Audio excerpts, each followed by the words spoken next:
We are live, ma'am.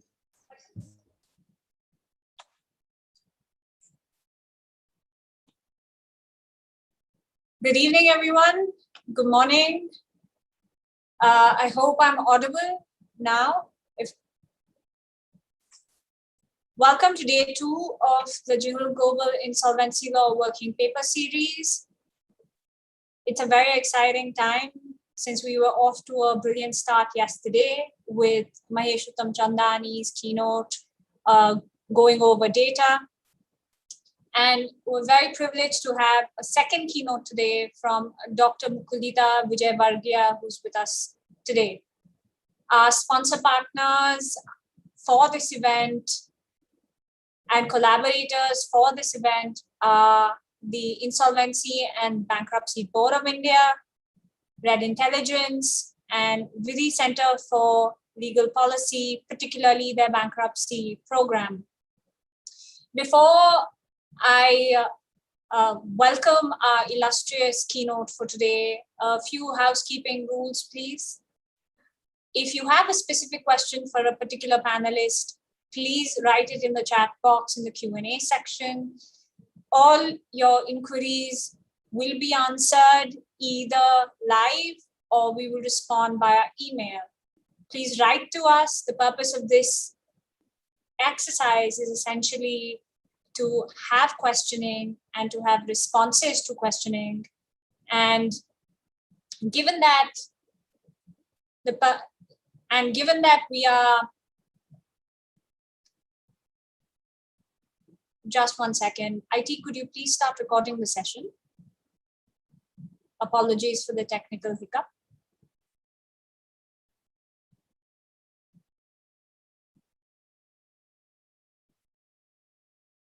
Right, so other housekeeping is essentially that all your inquiries will be answered. Please write to us via email and stay with us through the 3 sessions that we have planned at different points. You can see the different session information on the program schedule, and you can download the papers that we have for each session from the link that I've just shared. Now, without further ado, let me just go over very briefly who our illustrious speaker for today is, and then hand over the mic to her. Now, there's much to say about this particular keynote, Dr. Mukulita Vijayvargiya. If you haven't already Googled her, I know, please do Google her, because I will not be doing justice to all her accolades in the 1 minute that I am going to try to describe to her, but it is an immense pleasure to introduce somebody who's been path paving as a part of the IBBI governing board and is a whole-time member of the insolvency regulator, the IBBI. Now, all I can say is, in terms of contextualization, is that this particular speaker is very much entrenched in terms of legislative drafting, administration, regulation, and the research orientedness that is required to have an event like this or a working paper series like this come together. 100 principal legislations, 3,000 subordinate legislations. I cannot possibly list all the contributions here, but she was an additional secretary in the Ministry of Law and Justice, was a course director in the Institute of Legislative Drafting and Research for Appreciation, and was very much entrenched as a part of the expert and advisory committees of the Bankruptcy Law Reforms Committee and the framework for the Insolvency and Bankruptcy Code 2016. In 2017, she was one of the founding executive committee members and a whole-time member of the IBBI, and she will speak to us on the open issues and inquiries that are needed in the insolvency regime in India to set the tone for today and the other 3 papers and sessions that you will hear from later today. Without further ado, Dr. Vijayvargiya, please, over to you.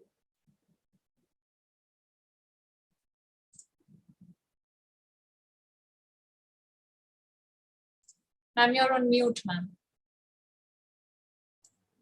Thank you, Shana. I thank Global Jindal Law School of the OP Jindal Global Law University for giving me this opportunity, and I feel privileged because I was also part of teaching community a few years back, I should say almost 20 years back. So naturally, I'm very happy when I meet students, when I meet teachers, or I visit the campus also, because I was very much part of the teaching community at Indore, and I taught law for about more than 12 years.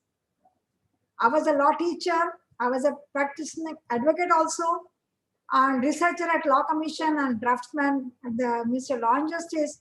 So whenever the law is enacted, how it is enacted, drafting side, how it is practiced, practice side, and further research for reform, that research is required. So all the, I think, sides of the law I have seen, except the judicial side where I think judges deliver judgments. Otherwise, practical side and framing side, both I've been a part of that. I have gone through all the processes. So especially in the case of insolvency code also, I was part of BLRC committee. So I have seen how the policies were translated into the code of this insolvency code. And thereafter in the board, so how the regulator functions under this code and what are the duties of regulator. And from the government side also, I had the opportunity, and from the regulator side also I had the opportunity. So I think by God's grace, I was best placed. Not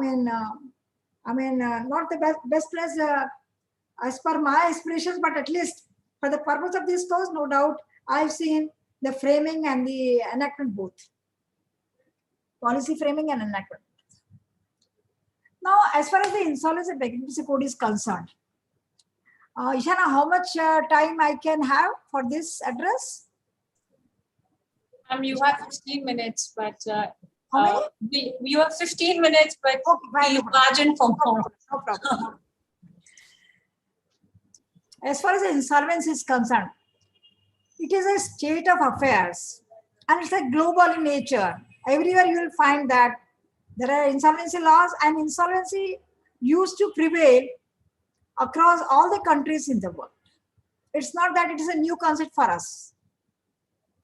Insolvency was there. I think in ancient times you will find that the insolvency was there, and I think I will just within seconds I will narrate you the episode during Mahabharat. Okay, after the I think after the war of Mahabharat, where Yudhishthira was going back, then he met Yaksh, and Yaksh asked that you answer 10 questions and then I will allow you to go further, cross this well or something like that. And Yaksh asked, who is the happiest person in the world? Then Dharmaraj Yudhishthira told, happiest person in the world is not who doesn't owe any debt to anybody. That person is the happiest person. Can you think of that? That time also, Nirini Bharat, Nirini Vyakti, that time also this concept was there, and Dharmaraj Yudhishthira answered that. I think that is the starting point. I mean, in India also, it was part of culture also. A person who dies indebted, I think his son, family, or family members who are kartas after, or who are successors, legal representatives, they are under a duty, they owe an obligation or duty, or I think it's a religious duty that they have to repay the debt. So this insolvency is not that it's governed by law. Even culturally in India, insolvency, if you owe some debt to somebody, or you have to pay something to somebody, the amount which you have taken, then you need to pay back. And हमारे देश में culture है कि वो नहीं देंगे तो बैल बनेगा, नहीं देंगे तो कुछ और व्यक्ति इस तरह से आके ले जाएगा next जन्म में. That means this debt will continue in the next birth. Can you imagine कि this kind of culture was there, or as per mythology, this kind of culture was there, and still exists in India.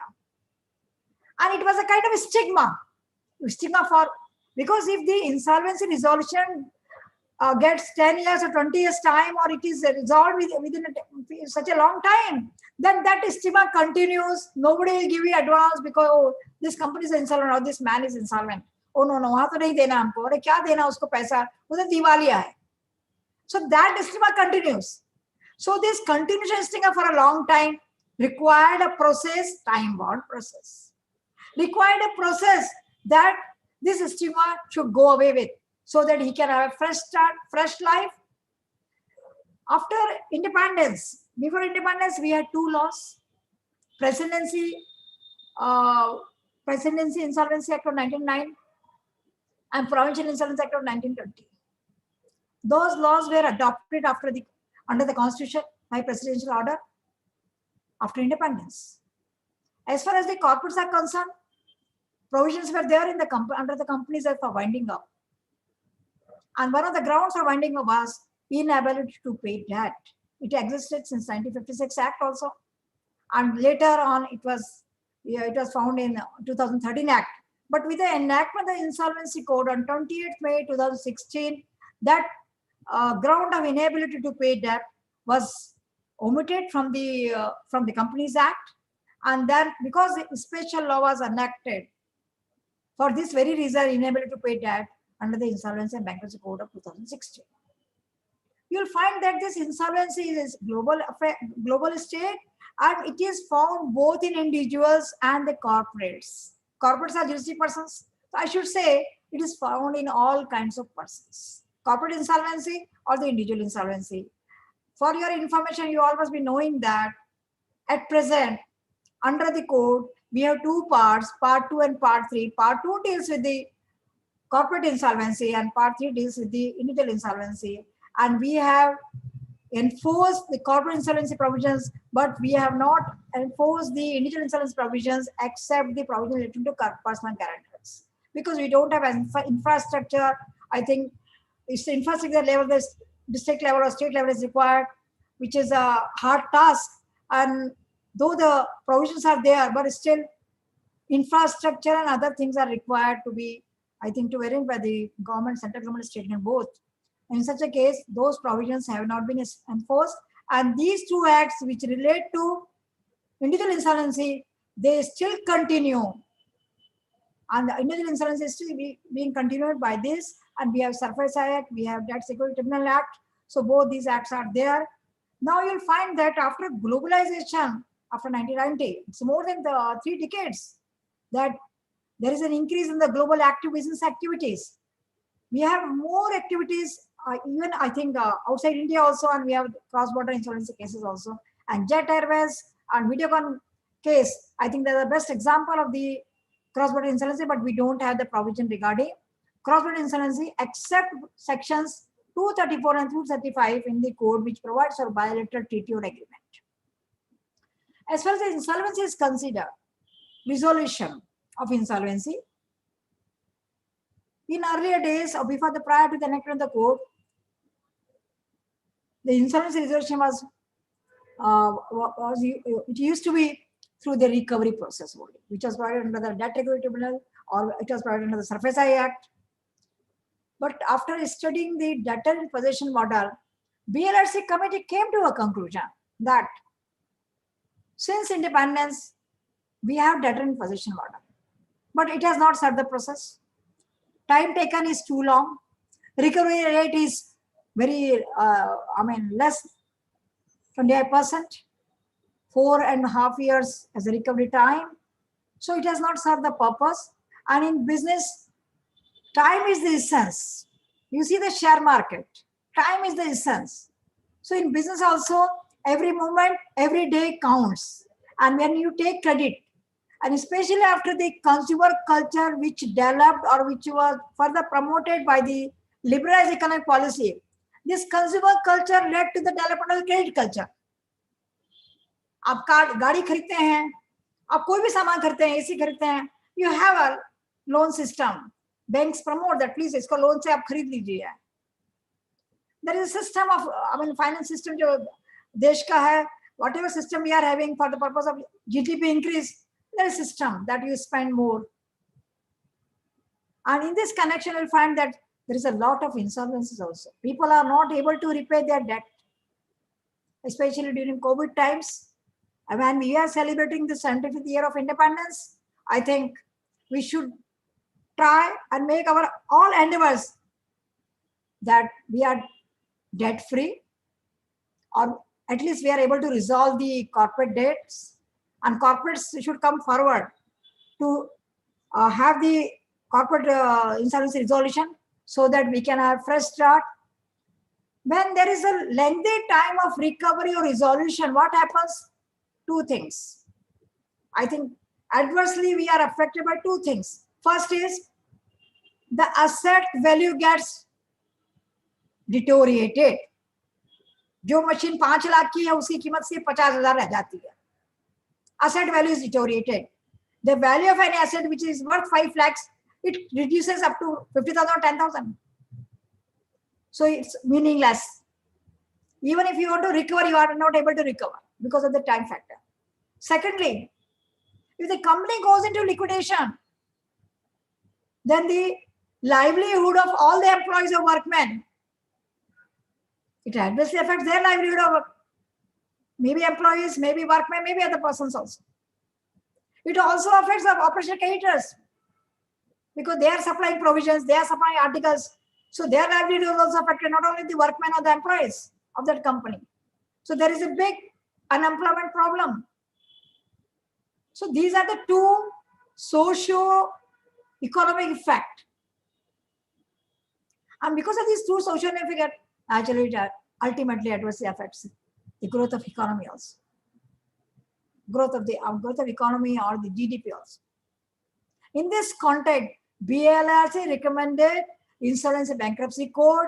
It recommended a system where not the CD who is indebted or corporate debtor, he will not be in possession of its assets. He will not be having control over the affairs of the CD. Person who is not able to manage properly and because of his mismanagement, this is the state of affairs of the company. Why should he have a possession of those assets? Let us give to some other person so that he can revive that. In this age of specialized knowledge, we require professionals. Even you celebrate a birthday or you celebrate any event, you require professionals to organize that event or the birthday or the marriage. Similarly, in this case also, when time is short, just think of when time is short, what happens? You give to a contractor, you give to you outsource some services. Please abhi kar dena is tarikh tak. Similarly, under this code also, we have provided, code provides for a professionally managed process with less intervention judiciary. Earlier, it was judicial supervised process. No. In this case, what happens? Maybe a financial creditor, maybe operational creditor, or maybe a debtor. All three have been made entitled to make an application. No difference. Even the CD, corporate debtor, if he thinks that I should revive my company, let me go for that. And he can also make an application. Provisions are there under the code. So entitlement, who can make an application? Stakeholders have been given a free opportunity. But anyone who makes an application, then thereafter, after admission of the application, the whole process is collective. It's not that you file one application, the other files another application, and third person files another application, and there are a bundle of applications, and judiciary will not be able to handle it. It's better if one files application, it will be a kind of representative application. If it is admitted, then the insolvency as such as a whole process, taking care, balancing the interest of all the stakeholders, would be done through resolution process of law. So, एक साथ सबको हम बिठा के खाना खिलाते हैं, एक साथ सबको बिठा के हम सबके इंटरेस्ट को टेक केयर करते हैं. I think if one application is made, that fellow takes his pound of flesh, another fellow comes, he takes his pound of flesh, then the fourth or the last fellow, nothing remains. So that is also a big tragedy. And that is why under the insolvency code, anybody can make an application, but thereafter, after admission of the application, there is no role of the judiciary. The professional is there to take control, to take custody of the assets, to manage the day-to-day affairs. Now this professional who is a qualified professional, who passes limited insolvency examination, who undertakes pre-registration courses also. He knows all about the insolvency code, the process, all about the process. He undertakes, he undertakes to conduct the process, and he has to receive the claims, collate the claims. He has to prepare information memorandum. He has to put before the committee of creditors, which comprises only of the financial creditors. If there are no financial creditors at all, then the operational creditors, there is a process provided for operational creditors, COC also. But there is, but the COC, the committee of creditors, the lenders, the financial creditors, they are the members of the committee of creditors because they have given advance, they have lended the money. So they are the best person because at the time of advancement of the loan, they have finalized or they have approved the project report of the company. When they have approved the project report, naturally they are the best person to judge now how to progress, how to revive the company back. And that's why COC has been given the charge to decide about the company, to finalize the plan, and resolution applicants in this code. I think after the amendment, there was an amendment. And this code, as we all know as students of law, there are principles of equity. And one of the principles of equity is that one should come with clean hands. So any person who wants to, who proposes a plan for revival, at least he should not be a defaulter, he should not be convicted, or he should not be indebted, or no NPA proceeding is there against him, or no NPA is there. I mean, there is a list under section 29A who are the persons who are not eligible. So persons who are eligible other than 29A, not disqualified at 29A, they all can make an application for the resolution process. They can submit their plans. And the best plan will be sanctioned by the COC. Time period given is for the whole process is 180 days. I think nowhere in the world you will find that this 180 days now being extended to 180 days and 270 days extension. Further extension can be taken for 90 days. These are the two timings, 180 days initially and 270 days. But later on, through amendment, this period was increased to 330 days. In this 330 days, this period includes the litigation time because people used to file number of interim applications. I think some with a deliberate intention to intervene or to hamper the process, or sometimes because of the compulsion of the process, complication of the process. I think average time taken till date, including those cases where I think 2 or more than 2 years have been taken, that average time is now 450 days, but not in all cases. So 330 days includes the judicial litigation time also. So the moment the IBI or the government came to know about the shortcomings, inadequacies, some kind of mischief, some challenges, I think within this 5 years, we have seen 6 amendments. Nowhere under any law, you will find that there are 6 amendments because government was very prompt to plug the loopholes. If it has come to know about this, there is a shortcoming or there is some mischief going on, why not stop it immediately? Maybe in some cases with retrospective effect also. Looking at the nature of the process, because the process has a number of milestones. If you cross 3 milestones and you are on the 4th milestone, okay, from this date, this amendment act will be applicable to this stage. I think enactment of the code was certainly a radical reform. Especially in the it's a procedural law, especially in the procedural law.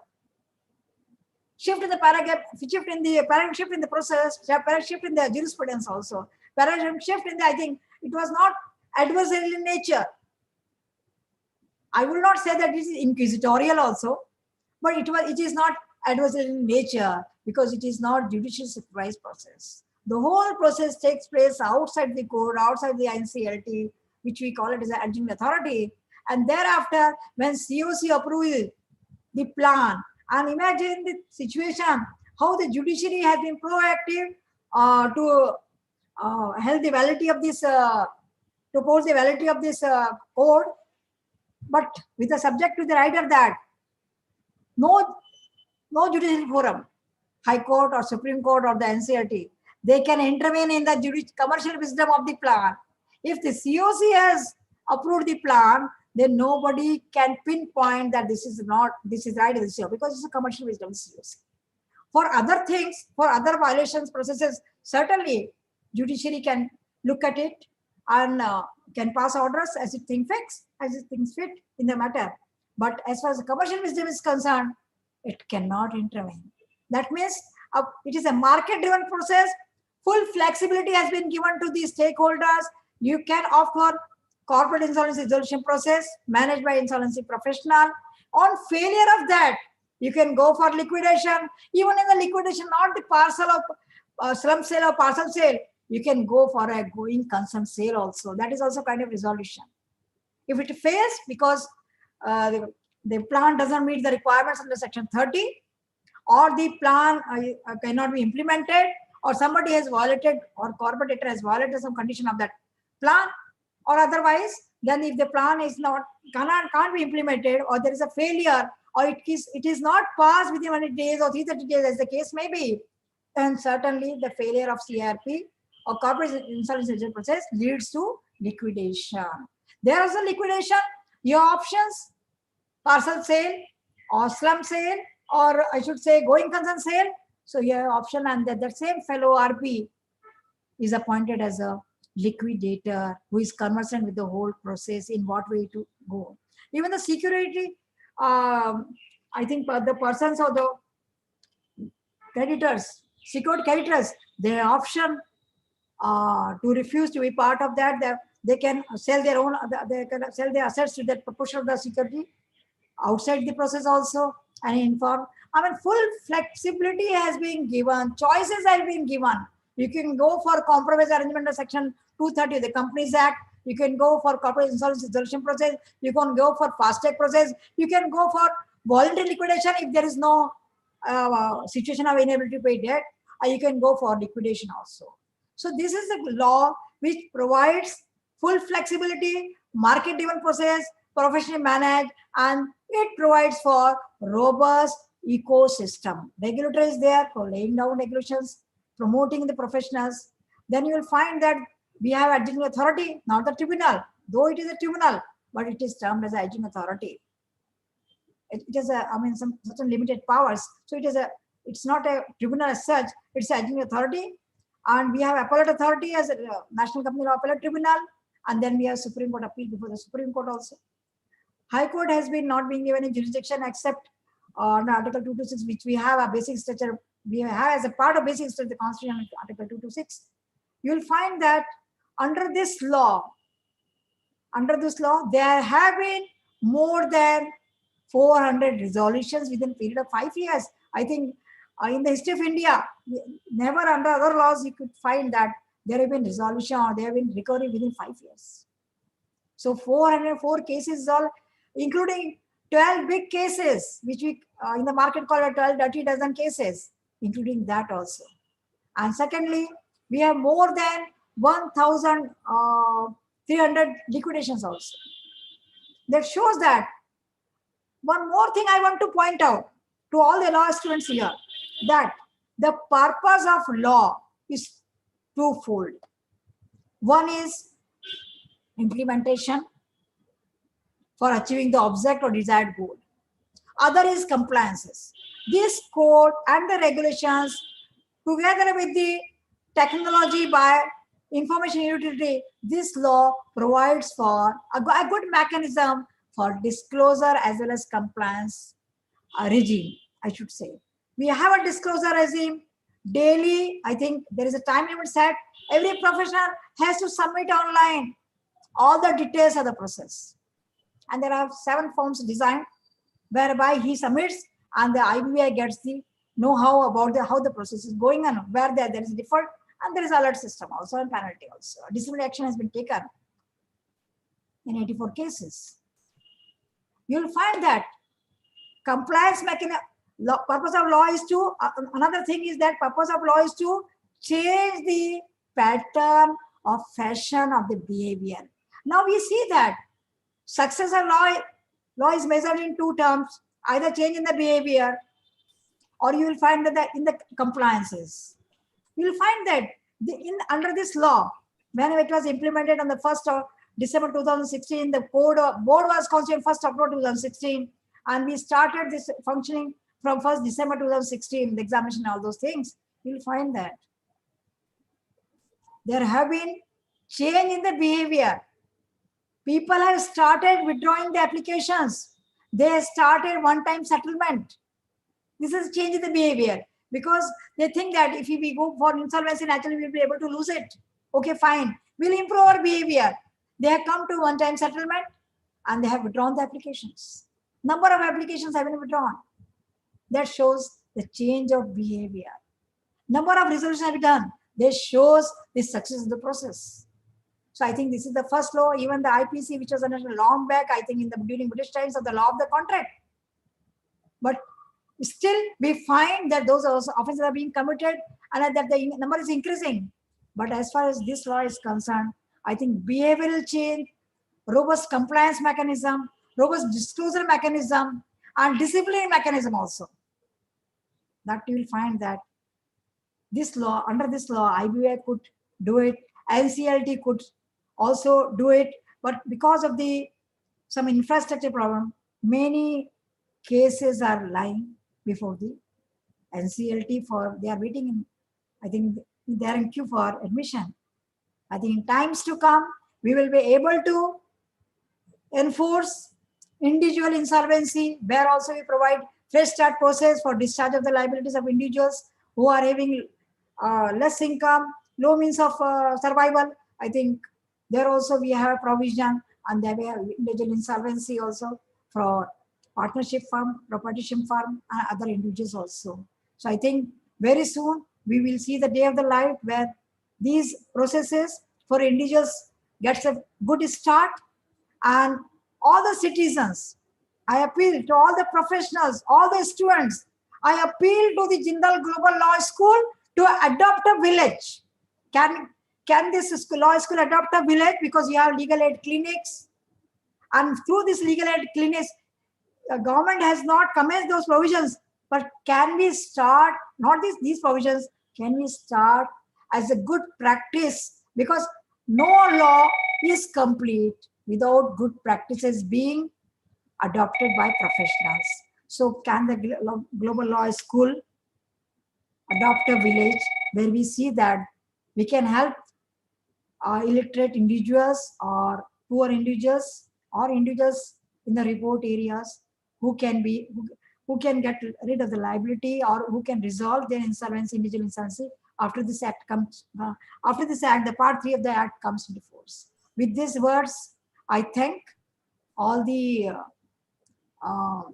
participants present here, and I wish that in times to come, they will also contribute to strengthen further this insolvency regime of New India. Thank you very much.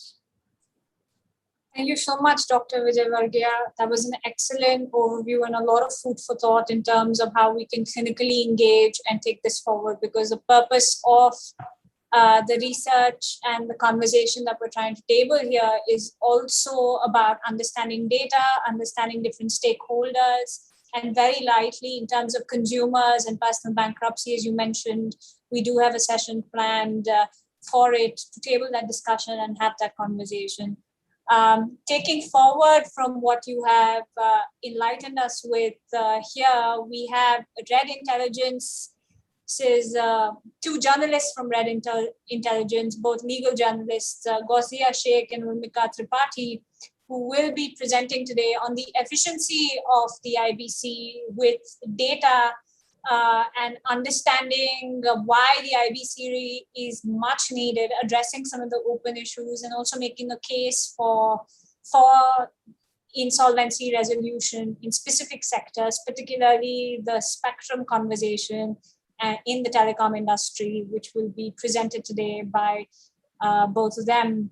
Thank you very much for joining us, Gausia and Urmika today. Gausia is a legal consultant India with Red Intelligence. Urmika is legal consultant Asia with Red Intelligence, both insolvency law focused legal journalists. And over to you to make the presentation on efficiency and taking forward from what Dr. Vijay Varghya has just enlightened us for. over to you, Gosya. Thank you, Ishana. I hope I am audible. Yes. Yeah.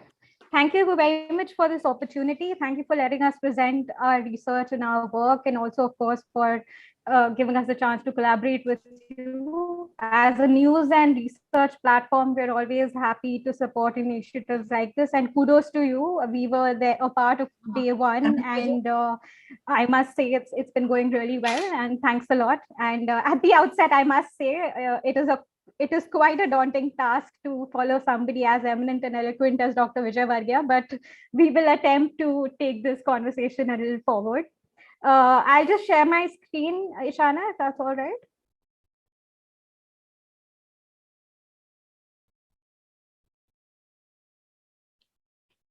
Is the slideshow visible? Yes, it's visible. Okay, thank you. Okay, so when the Insolvency and Bankruptcy Code was enacted in 2016, it was introduced as a game changer. And Dr. Vijay Varghya has rightly pointed out all the significant factors that led to this sort of an introduction. When it led to India's ease of doing business ranking shooting up, we lifted the IBC up on our shoulders as if it has just won the World Cup. However, sadly, the celebrations did not last very long. Soon, the law saw more criticism than praise.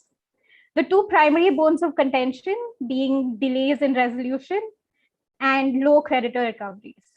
Now, when the IBBI released data on 5 years of the IBC, we at Red Intelligence decided to conduct some analysis of the data to understand whether there was any truth in these commonly heard complaints about the law.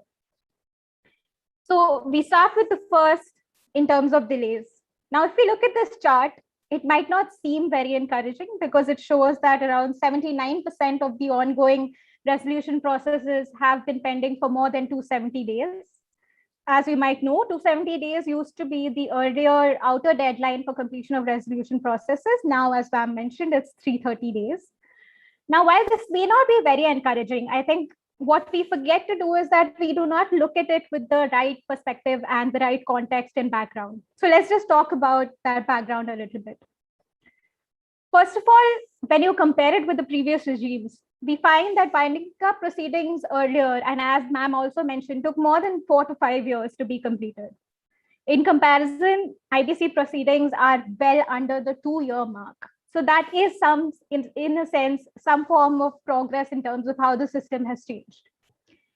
Secondly, when you look at the enforcement mechanism, the key enforcement mechanism of the law, which is the National Company Law Tribunal, we see that at present, the NCLT is working at just about 54% of its full capacity. Add to that the fact that IBC is not the only law that the NCLT adjudicates upon. In fact, company law matters constitute about 58% of the NCLT's workload. This makes you wonder whether the IBC is greatly benefiting from even that half capacity that the NCLT is working on. Unsurprisingly, the Standing Committee of Finance, which recently studied the implementation of the IBC, has recommended that we have specific NCLTs focused on just IBC cases. We hope that this is a step in the right direction and would in some way contradict all the critiques of the law when they talk about delays in the system. Moving on to the second wide complaint that we see, low creditor recoveries. Once again, let's start with some data on that. Dr. Vijay Varghya mentioned the dirty dozen, which were the 12 large cases which were put into IBC by the Reserve Bank of India, the central bank. And we find that of the 9 companies that were resolved out of the 12, creditor recoveries as a percentage of the recoveries which creditors would have made had the companies been liquidated have far exceeded 100%, with Jyoti structures going all the way up to 387%. That again, I would say seems like a bit of a win. But now, before I move on to more data, let's just remind ourselves of something that we tend to often forget. The IBC is primarily a tool for resolution of stressed firms. It is a tool for reviving viable firms and for liquidating unviable firms. It has never been promoted as a mechanism for recovery. So in a way, I think it is a little unfair to the law to be judged on this parameter. However, even if we choose to do so, and that we have done, if we still look at the data again, until March of 2021, financial creditor recoveries were such that in comparison to actual claims, the recoveries were around 40%, while in comparison to liquidation value, they were around 180%. The 180 might not prick us as much as the 40% is a thorn in our side and on the law side. But now again, we need to look at some more background. Before looking forward, we need to look a little behind. And we realize that a portion of the companies that were undergoing the resolution process were either sick, or they were defunct, or they had gone through multiple restructuring processes under the previous regime. Therefore, it may not again be very fair to judge the law at this stage. Or let's go a step ahead and say that, yes, okay, maybe you choose to judge it on the basis of these credit recoveries today. But we must not be hasty in passing judgment on it, because a large part of the IBC, a large part of its work has gone into just cleaning the audience tables. That said, not all is rainbows and sunshines when it comes to resolutions under the IBC. There are some criticisms for which, sadly, I do not have a counter argument. One of these is a consistent argument that not all sectors have fared the same way when it comes to smooth and straightforward resolutions. While the manufacturing and industrial sectors with tangible assets have seen relatively smoother resolution processes, there are sectors which have some unique functional requirements or have intangible assets. For instance, the aviation sector, a very large part of the functioning of an airline involves airport slots, which work on a use it or lose it basis. And then there's something like, again, the telecom sector, which also works on an intangible asset like spectrum. And the complaint and the recommendation when it comes to insolvencies under these sectors and similar sectors is that maybe it is time to give them some special attention and to use the unique features of these sectors that are inherent in the functioning of the sectors and imbibe some of it and streamline it with the IBC. My colleague Urmika will now take you ahead and take the telecom sector example under the IBC and elaborate on this issue. Yeah. Hi, hello everyone. I think before I start, I just want to thank Ishana and everyone at JGILS who was involved in organizing this event. As Ishana and some of the other panelists I think mentioned yesterday as well, it is extremely important to have this dialogue and conversation amongst experts from both the theory and practice side of things. So yes, truly appreciate and grateful for the opportunity to be a part of this initiative. Now to start off, as Gausia mentioned, I will be discussing some of the legal hurdles or issues that have come up in insolvency proceedings of telecom companies like Aircel and Reliance Communications Limited under the IBC. These sort of showcase how the unpredictability in IBC processes due to litigation has led to severe delays.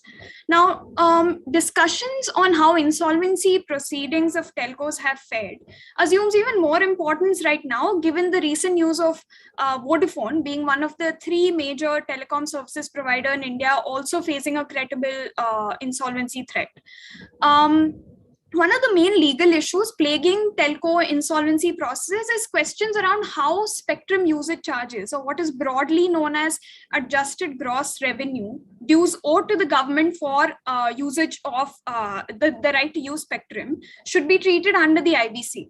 Now, before we get into the meat of the debate, I think it's important to understand what these AGR dues are. Broadly speaking, telcos are required to pay a license fees or spectrum usage charges to the Indian government in the form of a revenue share based on the calculated amount of their AGR. Companies and the government's Department of Telecommunication have been litigating about how this AGR should be calculated for more than a decade. While the telcos argued that AGR dues should only cover revenues from core telecom activities, the DOT insists that it should also cover income from non-core activities such as interest and dividend payments. In October 2019, the Supreme Court settled the debate in favor of the Department of Telecommunications.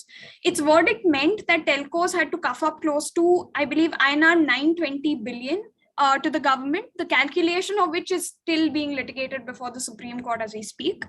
Now, getting back to the main legal issue in telco insolvencies, which has come up before various insolvency tribunals, and the question is, how should such AGR dues owed to the government for the license to use spectrum be treated under the IBC? To put it into context, we need to understand that the core asset of a telecom service provider is its license or right to use spectrum. Technically, the company does not own the spectrum, but merely has a right or license to use the spectrum to provide telecom services. Question is, can the spectrum, which isn't exactly owned by the insolvent company, be transferred to the successful bidder as part of an IBC process, especially when there are pending AGR dues against the company? Moreover, should AGR dues owed to the DOT or the Department of Telecommunications be treated as an operational debt or a financial debt? Now, I think this was discussed yesterday as well, but just a quick recap. Debt under the IBC is largely classified into two heads, operational debt and financial debt. Operational debt is owed for any debt owed for providing goods or services and also includes government dues. Financial debt is debt extended against the time value of money, so your typical bank loans would fall under that head. Now, the difference in how these AGR dues are to be classified is critical because financial creditors have an upper hand in the insolvency processes under the IBC, and this was a very conscious policy decision. Moreover, while OCs are promised a certain minimum liquidation value, amounts that they would recover if the proceeds offered by the successful bidder were distributed as per a statutorily prescribed liquidation waterfall, their ranking in the liquidation waterfall means that the liquidation value is often nil. So even though the law is pretty clear on the fact that government dues fall under the head of operational debt, various government bodies have unsurprisingly challenged this because they are likely to make minimal to no recovery if they accept their position as operational creditors. Now, the Supreme Court was faced by these very specific questions relating to AGR dues, but it ultimately delegated the issue back to the the Insolvency Appellate Tribunal in India in September 2020, citing jurisdictional grounds. In April this year, the NCLAT, which is the Insolvency Appellate Tribunal, passed a ruling on these issues, and it went on to rule that while the spectrum license is an intangible asset of telecom companies, it cannot be transferred in an IBC process without the clearing of the pending AGR dues. And they cited the spectrum trading guidelines to back their position, to say that spectrum trading guidelines require clearance of past dues in order for that license to be transferred. So while on the one hand, the ruling confirmed that payments owed to the DOT should be treated as operational debt, on the other, it sort of accords them a higher priority than what is set out for such obligations under the IBC by requiring them to be cleared in accordance with the spectrum trading guidelines. Now, this ruling has led to some important questions in the market. Given the overriding provision in the IBC sum ask, which basically provides that IBC provisions override any conflicting provisions in other laws, shouldn't the bankruptcy law's treatment of crown debt prevail over the DOT's spectrum trading guidelines?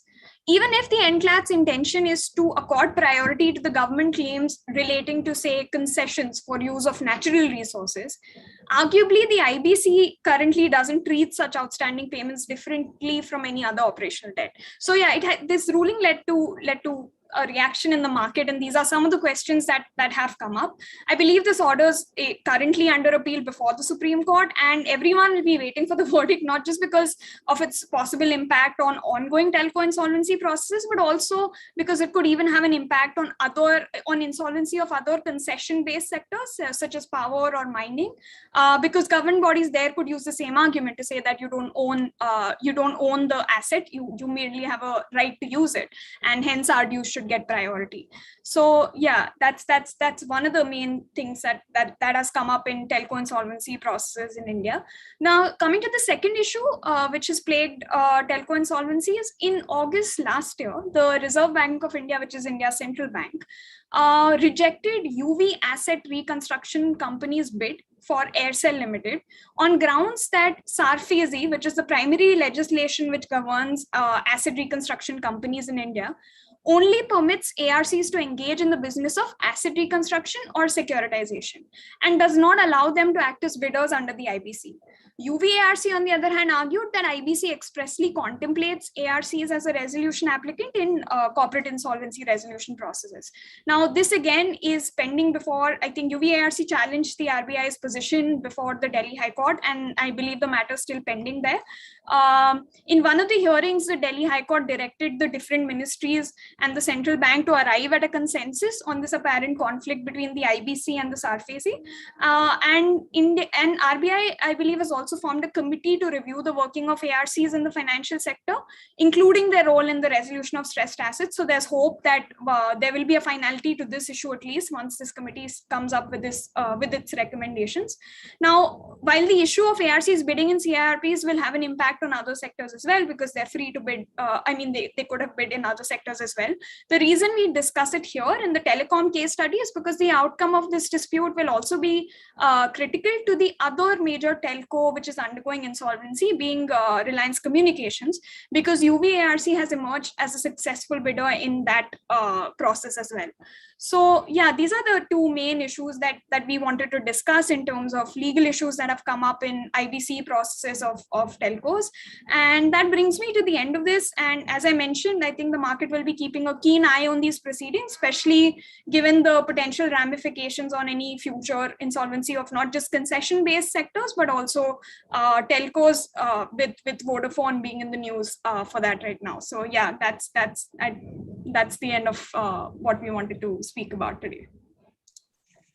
Thank you so much, Garcia and Rumika. I think one of the biggest aspects of understanding legislation is data, and what you just brought to the table basically allows for the conversation we had yesterday about needing empirics to actually analyze efficiencies of the law and not really judging it prior. Yes, there are concerns and issues that are being raised that we have discussed, as the secure creditor rights that we spoke about yesterday, which is a paper authored by both of you and Suharsh.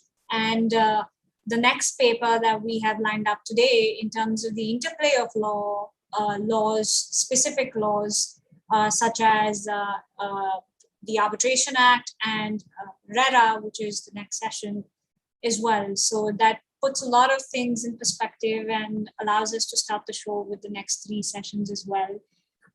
With that, let's move on to the second paper of the JGILS launch platform, written by Abhishek Saxena of Phoenix Legal and being discussed by Dr. Omar Salah from Norton Rose Fulbright and Dr. Meng Seng, who's an associate professor at National University of Singapore and the co-director of the Asia Law Institute. If I could please invite them to the panel.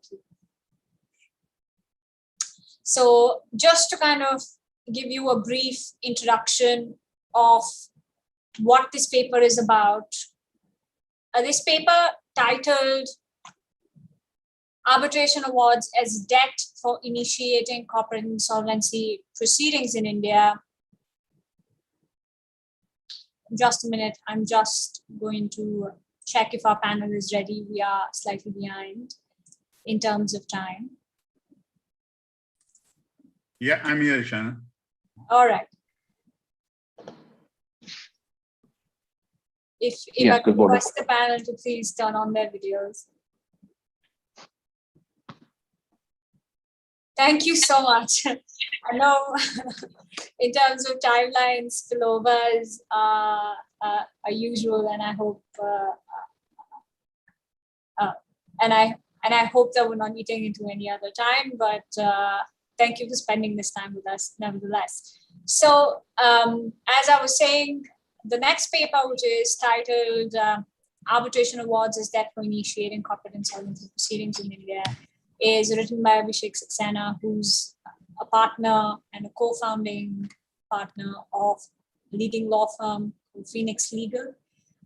We have Dr. Omar Salah, a practitioner with an academic heart, giving us a response to the paper. Now, Omar's 2 titles, one recently acquired, is professor at Tilburg University, and he's also a partner at Norton Rose Fulbright based out of the Netherlands.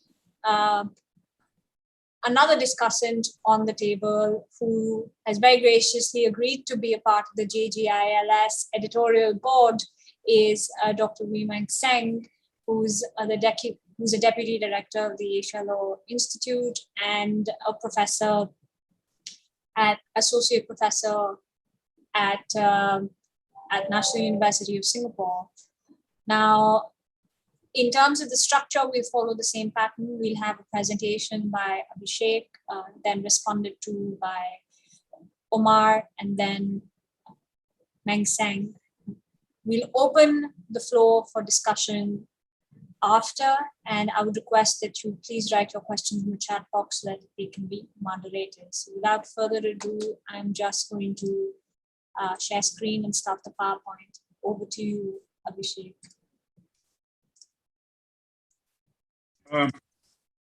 Thanks, Ashana, and thanks to, I think, the JGILS Global Law School for giving this opportunity for presenting the paper. And I think since we are already running short on time, and I think the papers have already been streamed online, I guess people will have the benefit of seeing it. So, of course, I think the paper goes into a lot of detail, but perhaps I think I'll keep the discussion high level and just to, I think, explain the concepts, and maybe I think we can get into greater detail in the discussion post my introductory remarks, and maybe I think take questions if there are any, I think, on the concepts that are discussed in the paper.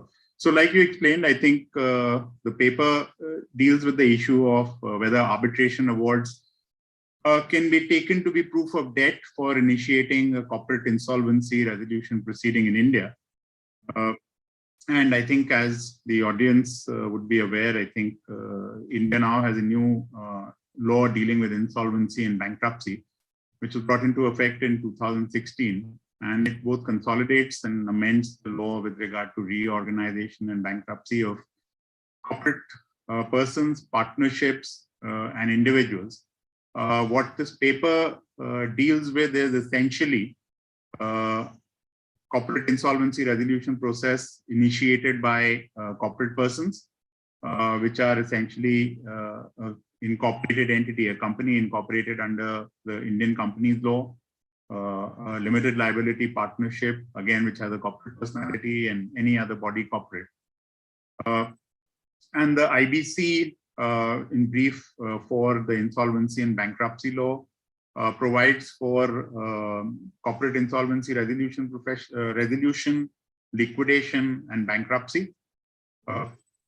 And I think the trigger point for initiation of a CIRP, a corporate insolvency resolution process, is essentially a default. And default is defined as a non-payment of a debt when it is due. And debt is defined to mean a non-payment of amounts due under a claim, which can be an operational debt or a financial debt. And both the financial creditor as well as an operational creditor has been given a right to initiate a corporate insolvency resolution process against a corporate debtor. Corporate debtor is essentially any corporate person who owes a debt and has committed a default in respect to that debt. And the IBC essentially envisages two stages through which the corporate, the resolution process or the restructuring of a corporate debtor takes place. In the first stage is the CIRP, corporate insolvency resolution process, where the attempt is to try and restructure the affairs of the corporate debtor to see if the corporate debtor can be kept alive and continue to function as a going concern. And that's also the objective of the IBC as well. I think the one key objective is that resolution as against recovery of debt, and the other is maximization of value through the mechanism provided under the IBC. So the first stage of the two-step process that IBC envisages for resolution of a corporate person is the CIRP, which is the first stage. And if that fails within the time period prescribed for that resolution process under the IBC, the next stage is the liquidation, where the assets of the corporate debtor is sold and whatever is realized are distributed among the different stakeholders as per the waterfall or the priority provided in the IBC. Now, each of the financial creditor and operational creditor are defined differently under the IBC. And that really has a bearing on whether arbitration awards can be used as a debt for initiating a corporate insolvency proceeding. That also has a bearing on how a CIRP process can be initiated by each category and whether it will be admitted or whether they will meet with success or failure. Now, financial creditor is any person to whom a financial debt is owed. And financial debt is defined in terms of any amount which is advanced in consideration of time value of money. So very loosely, a financial debt is typically the debt of a kind which is given by a lender or a financial institution to a corporate person. And operational creditor is any person who owes an operational debt. An operational debt is essentially a claim in respect of claim arising from or in respect of provision of goods and services, employment, or amounts due in connection with money owed to the government. Now, I guess you will notice the difference between the two, that essentially financial creditor is owed a financial debt, which is essentially very generically a loan. An operational creditor essentially somebody who's owed money under a commercial contract or an employment contract, or if there is any money due to the government or a regulatory authority. And that essentially, I think, marks the key difference in the ability of the two different categories of people to initiate the corporate insolvency resolution process under the IBC. The trigger point for initiating the IBC under the CIRP under the IBC is the occurrence of a default. And although it's the occurrence of a default which is common to both, the conditions which the IBC prescribes for each of the two categories of each of the two categories to initiate a corporate insolvency resolution process are different. And a financial creditor is required to file an application under Section 7 of the IBC, and an operational creditor is required to file an application under Section 9 of the IBC. A financial creditor is required to basically, among other conditions that it is required to satisfy, show that it was owed a debt and there's been a default in payment of that debt by a corporate debtor. And once it is able to show that and other conditions are being met, the NCLT, which is the National Company Law Tribunal, which is the adjudicating authority under the IBC, is required to admit the application and put the corporate debtor into insolvency resolution process.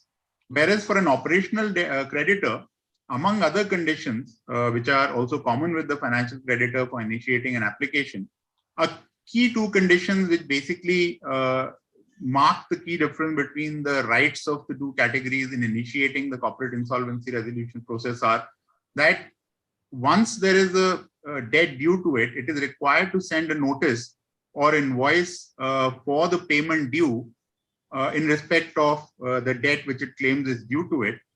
And then it has to wait for a period of 10 days.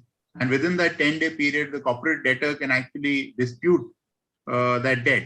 And dispute is not really that the corporate debtor can fabricate a dispute to something that it claims to have occurred after the service of notice, but the dispute has to be a pre-existing dispute, which means that either there was the claim in respect of which the amount is being claimed, a notice or a dispute was brought to the notice of the operational creditor before the notice was served by the operational creditor, or there was already a record of an arbitration or a suit before the court, which was pending. So there has to be a pre-existing dispute. And when an application is filed by the operational creditor, it has to basically both show that it served a notice claiming the amount due to it, and it has to give an affidavit saying that there was no notice from the corporate debtor which was received disputing the amount due to it.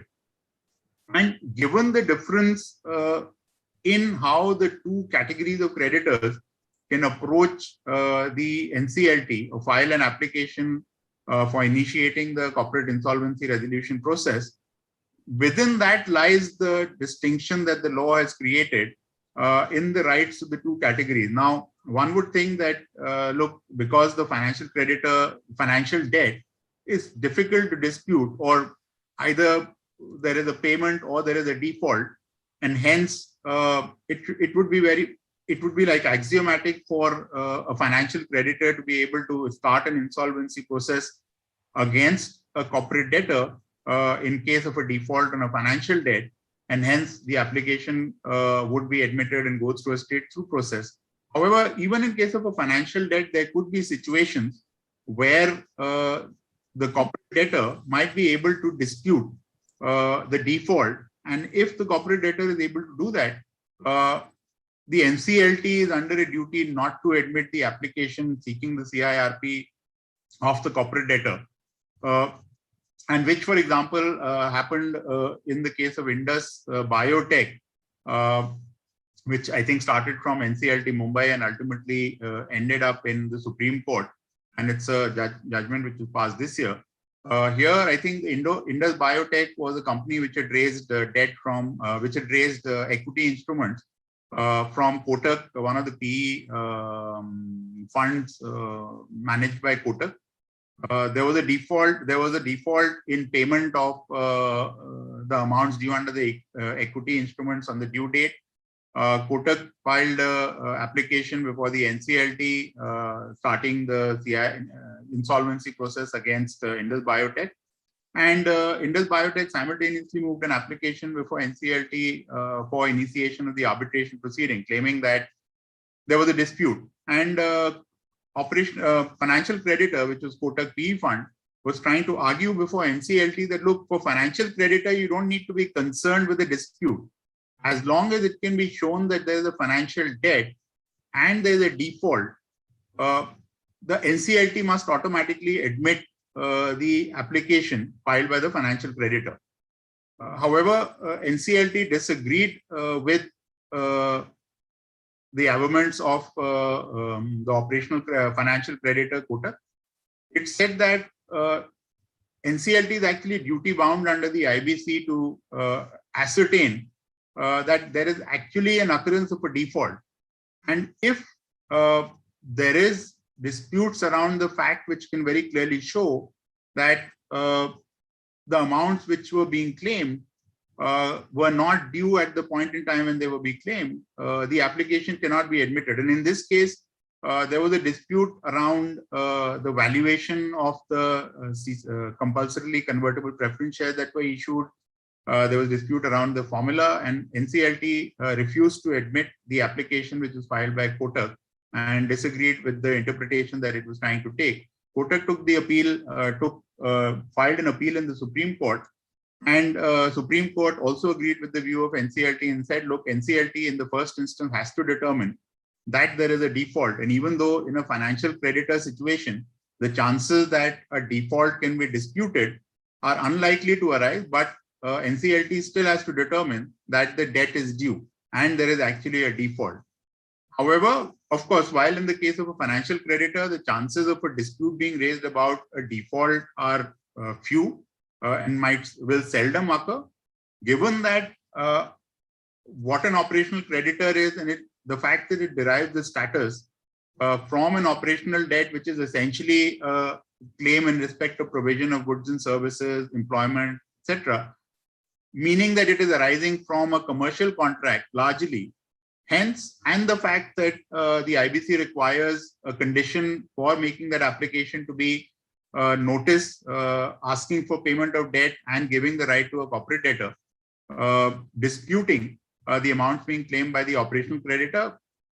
Very often a situation arises that a claim which is being made by an operational creditor has been disputed.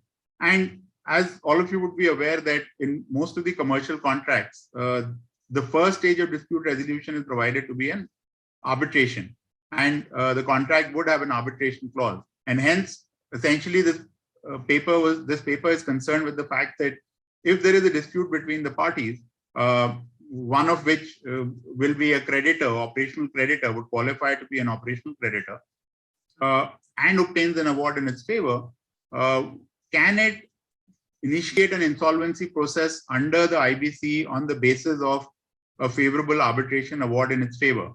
And there has been a conflicting decisions that have taken place. And finally, I think through traveling through different decisions, I think there is some bit of clarity on that point, although there is some confusion that is still being created by certain judgments.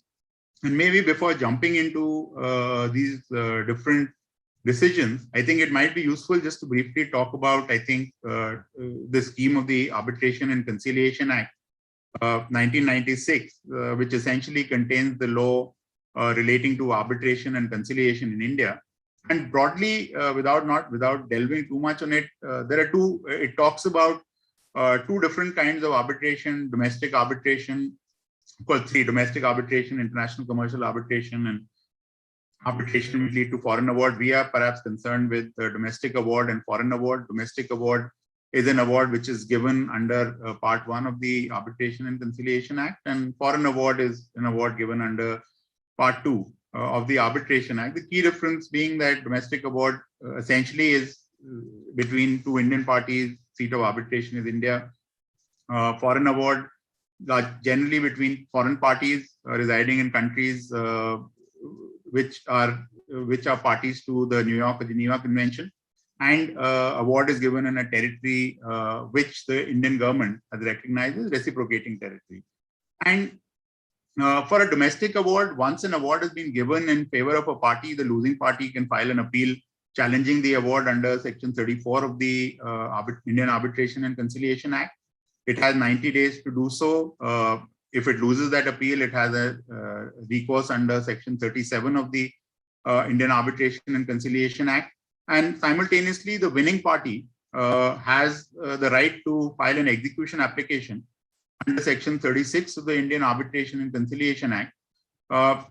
Once the 90 days period have expired, which are given to the losing party to file an appeal, or no appeal has been filed within that time period. For a foreign award, the winning party is required to come and file an enforcement application seeking to enforce the award before the appropriate court in India, and the losing party can again challenge the award depending upon the rules that apply to the arbitration.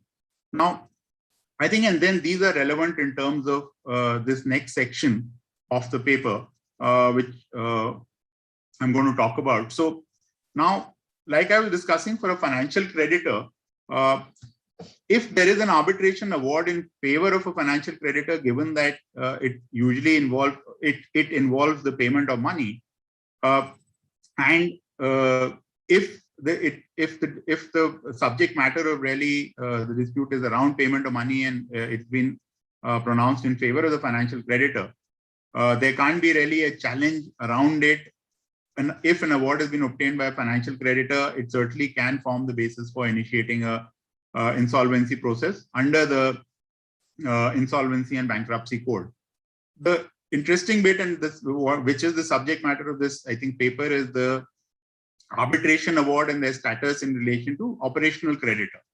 Now, courts have very clearly said that, like I mentioned earlier, that a key condition for an operational creditor to be able to file an application is non-existence of a pre-existing dispute for it to be able to claim the admission of a CIRP process under the IBC. And that's what the judgment that the Mobilex innovation judgment of Supreme Court has held, that in order for an operational creditor to be able to maintain an action for insolvency, there has to be a existing dispute. There should not be an existing dispute on the day that it files an application under the Insolvency and Bankruptcy Code. And I think the reason being, and it examined it in its judgment, is that, which was recognized even in the bill which led to the passing of the act, that given that the operational creditors are creditors who are owed money from commercial contracts, there was a concern that it should not be that if the company is otherwise solvent, operational creditor is able to take the company to insolvency resolution because it is owed money which is disputed, and otherwise the company is solvent. And I think the judgments have really reaffirmed that objective of the IBC, that an operational creditor should not be able to maintain an insolvency action if there is a existing dispute with regard to the debt being claimed by it. And then we come down to the section where we examine whether how have the courts viewed the arbitration awards and whether they've been recognized as debt, and whether you can initiate insolvency resolution action on the basis of those debts. So I think one of the first leading judgments on it was, I think, Annapurna infrastructure judgment, which was passed in 2017. And under this, there was an award, right? There was a dispute between parties under a commercial contract. Award was given in favor of the operational creditor. The losing party, the so-called corporate debtor, filed an appeal against that award under Section 34 of the Arbitration and Conciliation Act. It was unsuccessful in that appeal. It filed a challenge against its failure in that appeal under Section 34, under Section 37 of the Indian Arbitration and Conciliation Act. And at the same time, the operational creditor, which had the award in its favor, also filed an application for execution of the award. And NCLT held, and at the same time, the operational creditor also filed an application under the IBC, initiating the insolvency resolution process against the corporate debtor. Before the NCLT, the corporate debtor argued that, look, since I've already filed an appeal under Section 37 of the Arbitration Act, there is already a pre-existing dispute and the application should not be admitted. NCLT agreed with the contentions of the corporate debtor, and it said that yes, because there was an appeal pending in under Section 37, it meant that there was a pre-existing dispute which was continuing, and hence it refused to admit the application filed by the operational creditor. NCLT disagreed with the decision of the NCLT and said that, look, once the application under Section 34 has been disposed of, the arbitration becomes final. Doesn't matter whether appeal under Section 37 is pending. And hence, it allowed the application and admitted the insolvency resolution process. So that was that. And I think then we come to the K. Kishan judgment, which was the Supreme Court, and which is really the landmark judgment, I think, on the issue, where it, I think, partly affirmed Annapurna infrastructure and partly overruled it. K. Kishan, and which is, I think, the law currently, K. Kishan judgment said that, look, as long as there is, if an appeal has been filed against an arbitration award, whether it has been, it is pending under Section 34, whether it is pending under Section 37, until the appeal has been finally disposed of, no CIRP can be filed under the IBC on the basis of an arbitration award which is still under challenge. And in that sense, they partly overruled Annapurna. And however, Supreme Court actually went ahead and clarified that, look, it could be a situation where there is an arbitration award in favor of an operational creditor and there is no appeal filed. And if the limitation period expires, after that, if the operational creditor was to initiate an insolvency process, that could be the basis of starting the insolvency resolution process. So effectively, K. Kishan judgment said that, look, as long as there is an appellate process against the arbitration award, you can't make that as a basis for starting an insolvency resolution process. Or if the period had expired and no appeal had been filed and the award had become final, that could then become the basis for initiating an insolvency resolution process. So that, I think, in a nutshell, is really the law on the point at the moment, that if there is an arbitration award and either an appeal has not been filed and it's become time barred, or if an appeal has been filed and it has been disposed of and the award has become final in favor of the operational creditor, then it can maintain an insolvency resolution process against the corporate data on the basis of that award.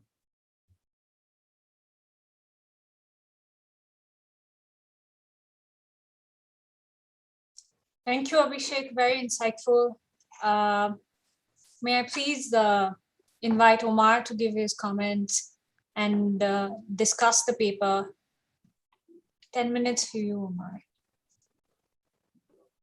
Thank you very much, Ishana, and a very good day to all of you. I think I'd like to take the opportunity first to thank JGILS Global Law School for the invitation. It's a pleasure to speak here, and Ishana, thank you in particular for the wonderful organization around the event.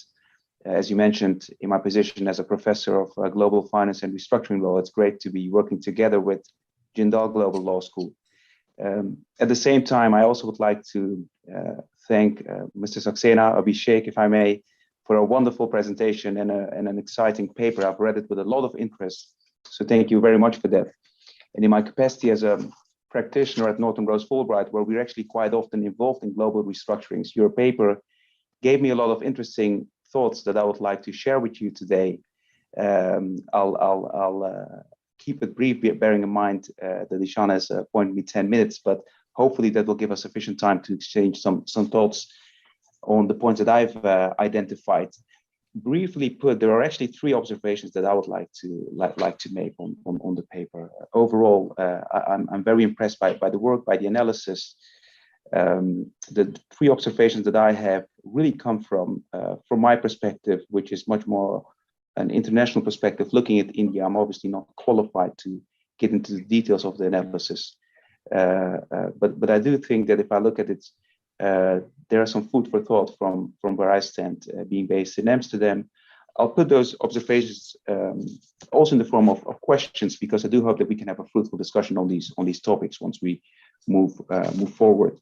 One of the points that I had, and that is my first point when I looked at it, and I think Abhishek, you rightly pointed out that the landmark decision on this seems to be the decision of the Supreme Court of India in K. Kishan versus Vijay Nirman Company. If I look at that decision, what I was wondering when reading your paper was what the implication of that decision would be in practice. And when I say that, what it made me realize is that the Supreme Court actually states, in so many words, and I'm obviously paraphrasing this, that it has no doubt that a challenge on the Section 34 or an appeal on the Section 37 of the Arbitration Act would lead to a pre-existing dispute. So making a filing under the IBC, the Insolvency and Bankruptcy Code, not successful at that point in time. The result of that could be years of litigation, of in this case, arbitration. And looking at this from a Dutch perspective, I should even say from a European perspective, that seems like a very long-dreaded process. So what I wonder is whether that observation is correct, that it could indeed lead to really waiting for years as a creditor before you're able to get into a resolution proceeding under the IBC. And if that is the case, I like your comments in the conclusion that you're saying this actually leads to some strategic behavior, because as a corporate debtor, you would be inclined to appeal or challenge to make sure that you at least are not dragged into an insolvency proceeding. That type of strategic behavior, from a practitioner's perspective, is exciting, gives you possibilities. If I look at the considerations of the bankruptcy code, it seems to be in line with it to some extent, keeping in mind that the premature filing was not intended to be facilitated. At the same time, I do wonder whether years of litigation and arbitration would still be in line with the spirit of the insolvency and the bankruptcy code. Looking at that, once again, it's a general observation, and I complete the other two observations as well. But hopefully, we can have a fruitful discussion on these points moving forward. That was one thing that came to my mind. The other thing that came to my mind when looking at this is the difference of, or if I may say, discrepancy between that decision of the Supreme Court and also the decision of the NCLT, the Mumbai bench of the NCLT in AgroCorp International versus National Steel and Agro Industries. Looking at that decision, I actually thought that this leads to a discrepancy. And if I were to be assisting a creditor in these types of cases, I would actually try to seek my potential advantage from that discrepancy, to be honest. It seems that a domestic award may be treated differently compared to a foreign award. And potentially, if you would have a foreign award, you could move more expeditiously towards an insolvency proceeding, CIRP under the IBC, so corporate insolvency and resolution process under the Insolvency and Bankruptcy Code. I wonder there again to what extent it could lead to strategic behavior, to holdout behavior of creditors, especially keeping in mind that if I look at the definition of an operational creditor, it seems that a legal assignment would also qualify as a claim of an operational creditor. If you would have a creditor group, you could obviously try to seek nexus outside of India, try to obtain a foreign award outside of India. And that could be a potential workaround, keeping in mind these decisions. I also would be very, very curious to hear your thoughts on, without enticing you to criticize the courts, I wouldn't dare to, but at the same time, I would be very interested to hear your thoughts on that judgment, especially keeping in mind that you very, I think in a strong analysis you put out in one of your footnotes that there's another case of the Hyderabad and CLT in Aditya Energy Resource versus, if I pronounce it properly, Simfapuri Energy, which is in appeal right now. So it may well be that once we have a court decision there, this decision will no longer stand.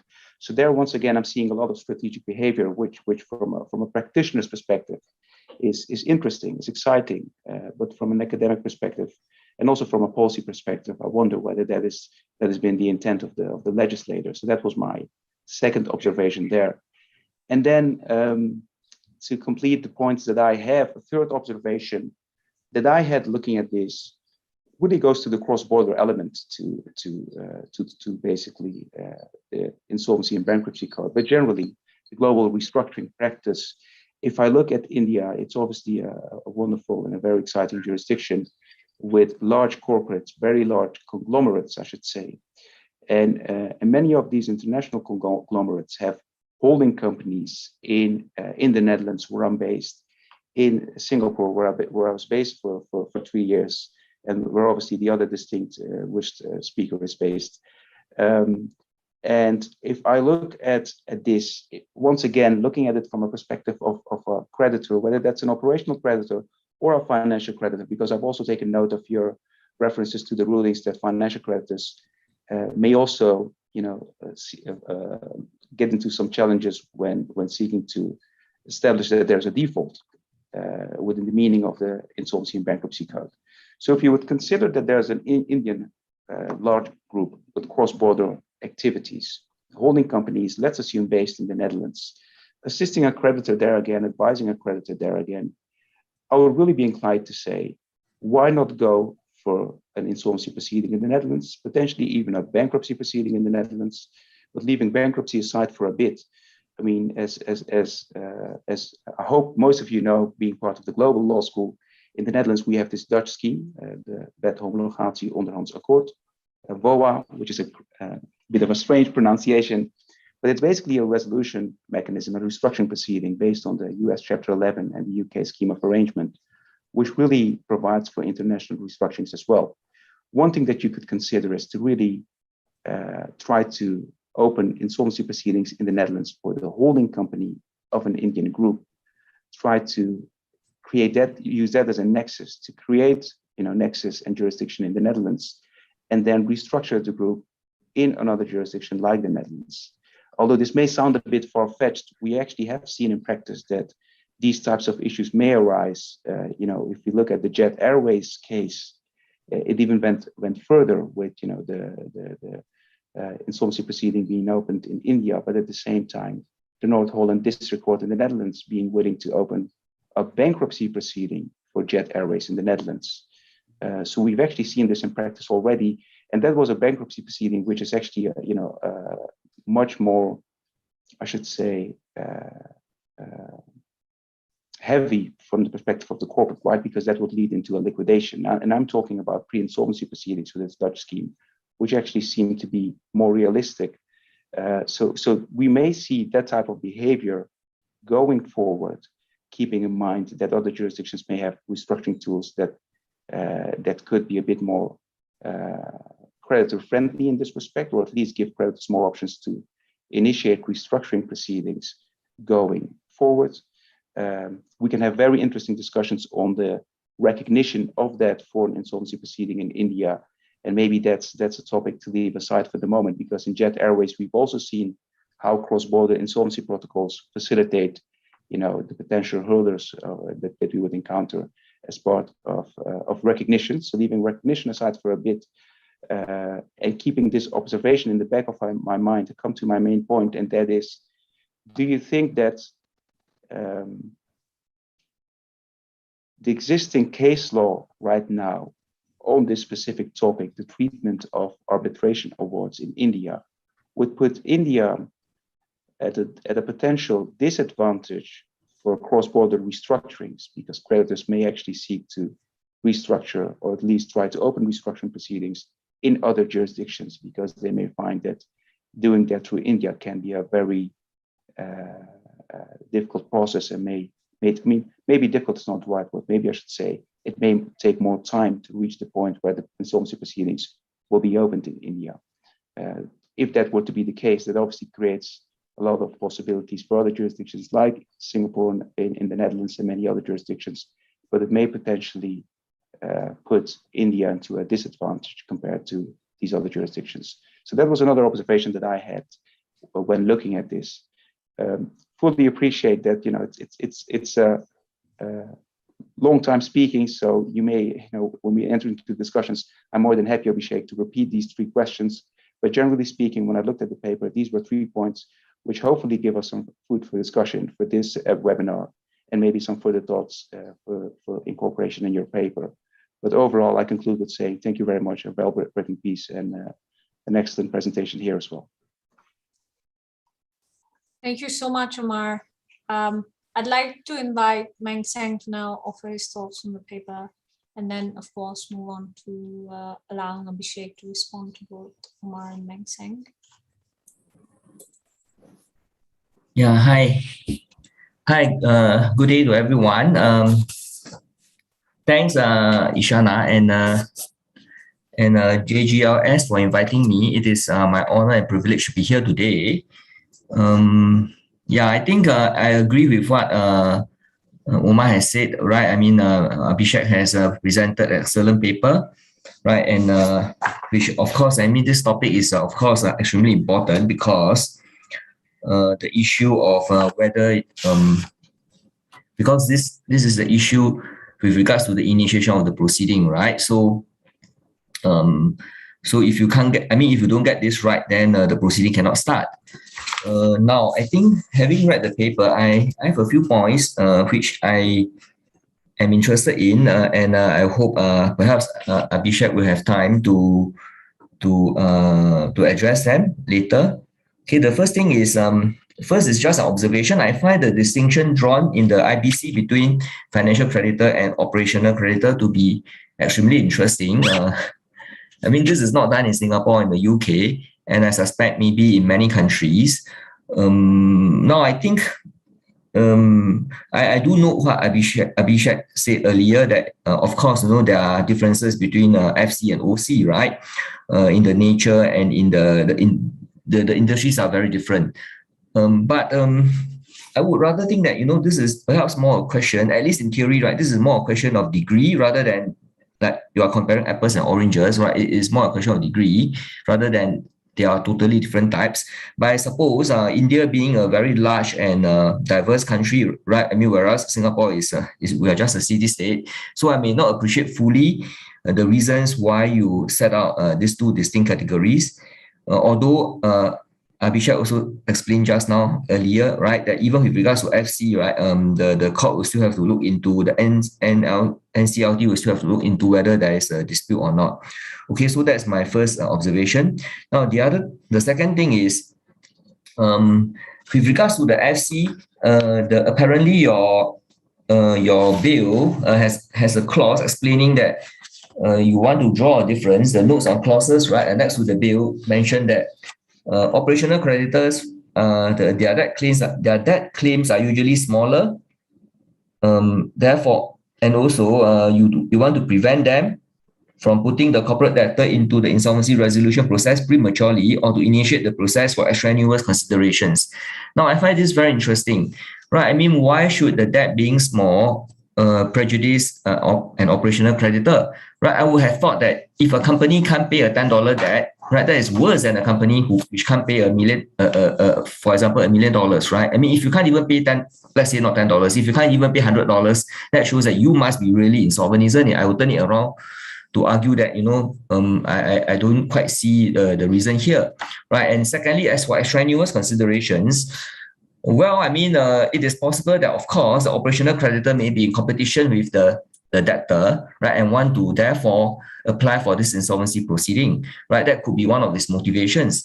But still, I mean, if the debt cannot be paid, I mean, why can't the creditor be allowed? I mean, why is the creditor prohibited from taking out the application? It provided that the debtor genuinely wants the process to be initiated. I struggle to find the reason for saying that this is extraneous consideration and therefore it should not be allowed. Unless I mean, I can see that perhaps you can try to justify this by saying that although you may satisfy the requirement that a debt is due from the company, from the debtor, but because your consideration is extraneous and the other creditors do not want to put the company through the insolvency process, and insolvency being a collective proceeding, therefore the collective interest outweigh the individual interest of the particular operational creditor. I mean, I can see something along those lines, but just by the mere fact that the operational creditor may have some kind of extraneous considerations, I'm not quite sure how that thing fits in. Now, then coming to the big point that perhaps Umar pointed out, right? I mean, the possible strategic behavior on the part of debtors, right? I mean, I find the prospect of them dragging the process through by repeated application to appeal against an arbitral award, right? I mean, that would really be extremely frustrating for creditors with a genuine claim against such recalcitrant debtors, right? And by dragging the whole process out, not just that particular creditor suffers, but everyone will suffer. But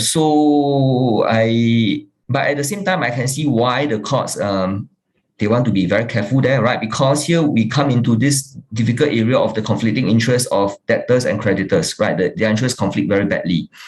Now, but my question is, one thing which I don't quite understand is there a necessity for the creditor to rely on the arbitral award if a debt is really due and owing, right? But the company may want to go through the arbitral process, but why can't the creditor apply to the court and the court just examine the claim of the creditor to see whether the dispute as alleged by the company is genuine or not, right? Because the role of the court in this regard in assessing whether the dispute is genuine or not is different from the arbitral process, right? And well, I mean, here I have to confess, I'm not a great fan of arbitration. So sometimes I wonder, whether the arbitrators, whether somehow, even if it is something that's very minor, they not really genuine or on substantial ground, they may want to look in, I mean, they may want to allow the parties to argue and to look into the matter, right? So that may perhaps work in the context of arbitration, but here we are talking about a different track, right? A different right which the creditor wants to enforce, right? This right of trying to collect a debt through an insolvency process is a right given to the creditor in the statute. So if, in principle, if the dispute is not genuine, I find, I don't quite understand, why can't the court look into that and decide for itself whether the dispute is genuine or not? If the dispute is genuine, of course, you tell the creditor, go and get the arbitral award, you have to wait until it is finally resolved. And after that, you can try to either enforce the arbitral award or take out an insolvency proceeding. But if not, if that's not the case, why should the creditor be compelled, just to the arbitration route, right? So this also brings me to the issue of what is the meaning of dispute in your act, right? I mean, I haven't read your act carefully, right? Initially, I thought that it means that just now when you mentioned, Abhishek, when you mentioned that there must be a pre-existing dispute, I thought you were referring to dispute must be in the form that the parties already had a proceeding between them, right? That a proceeding or arbitration between them. Later on, I realized that maybe it's not as narrow as that. The important thing is that there must be some kind of evidence that you are not at the last minute, the company is not at the last minute creating a fictitious dispute out of thin air, right? So if that's the case, I can see the rationale behind that, right? So if that's the case, then I think when we get back to the substance of it, it is all a question of whether the claim that the creditor asserts is genuine or not. If it is genuine, what is the problem, right? I mean, the court can assess, and the creditor shouldn't be frustrated. From from initiating the proceeding, right? So this brings me to the final point, which is, right, if we step back and look at what is involved. I mean, I can understand, right? I mean, sometimes we say, this is about restructuring, not about liquidation. But still, even in restructuring, what the creditor wants is to collect the debts, right? Although the debts may not be may not be repaid in the sense of cash, or I mean, during the restructuring process, the resolution may end with something other than repayment of the debt, right, in the normal form, but still it is a reckoning, right, of the creditor-debtor relationship. So if that's the case, even allowing for this special feature of restructuring, right, restructuring and collection of debt at general law, right, through the normal process of suing the debtor, obtaining a judgment, and levying execution on the judgment, they are just parallel methods of debt collection, right? Parallel methods of debt collection. So if that's the case, this will tell us that it is for the creditor to choose whether it wants to go under the general law or to take out an insolvency application. Now, if you go under the general law, of course, the advantages is that you get it, and if you are lucky enough, you get full payment, you keep whatever you can get. Now, the trouble with initiating an insolvency process is that because it is collective, you are not going to get full payment because the company is insolvent. You have to share with other creditors. So, I mean, these are differences, important differences between them. But nevertheless, it is for the creditor to decide, right? I mean, I can't quite see, why, if we look from this perspective, why should a creditor be forced to just rely on an arbitral award? Yeah. Okay. So that those are my some of the points that I would like to make. Okay. Thank you. Thank you so much, Meng Tseng. A refreshing theoretical perspective as well. I would like Abhishek for you to respond to Omar and Meng Tseng's comments before we move into the moderated Q&A. You're on mute, Abhishek. No, I was saying, I think excellent point, but I think both Omar and Meng Tseng, I think despite really, like Omar said, not being qualified, I think under Indian law, but great points, I think. So just picking up Omar's point first.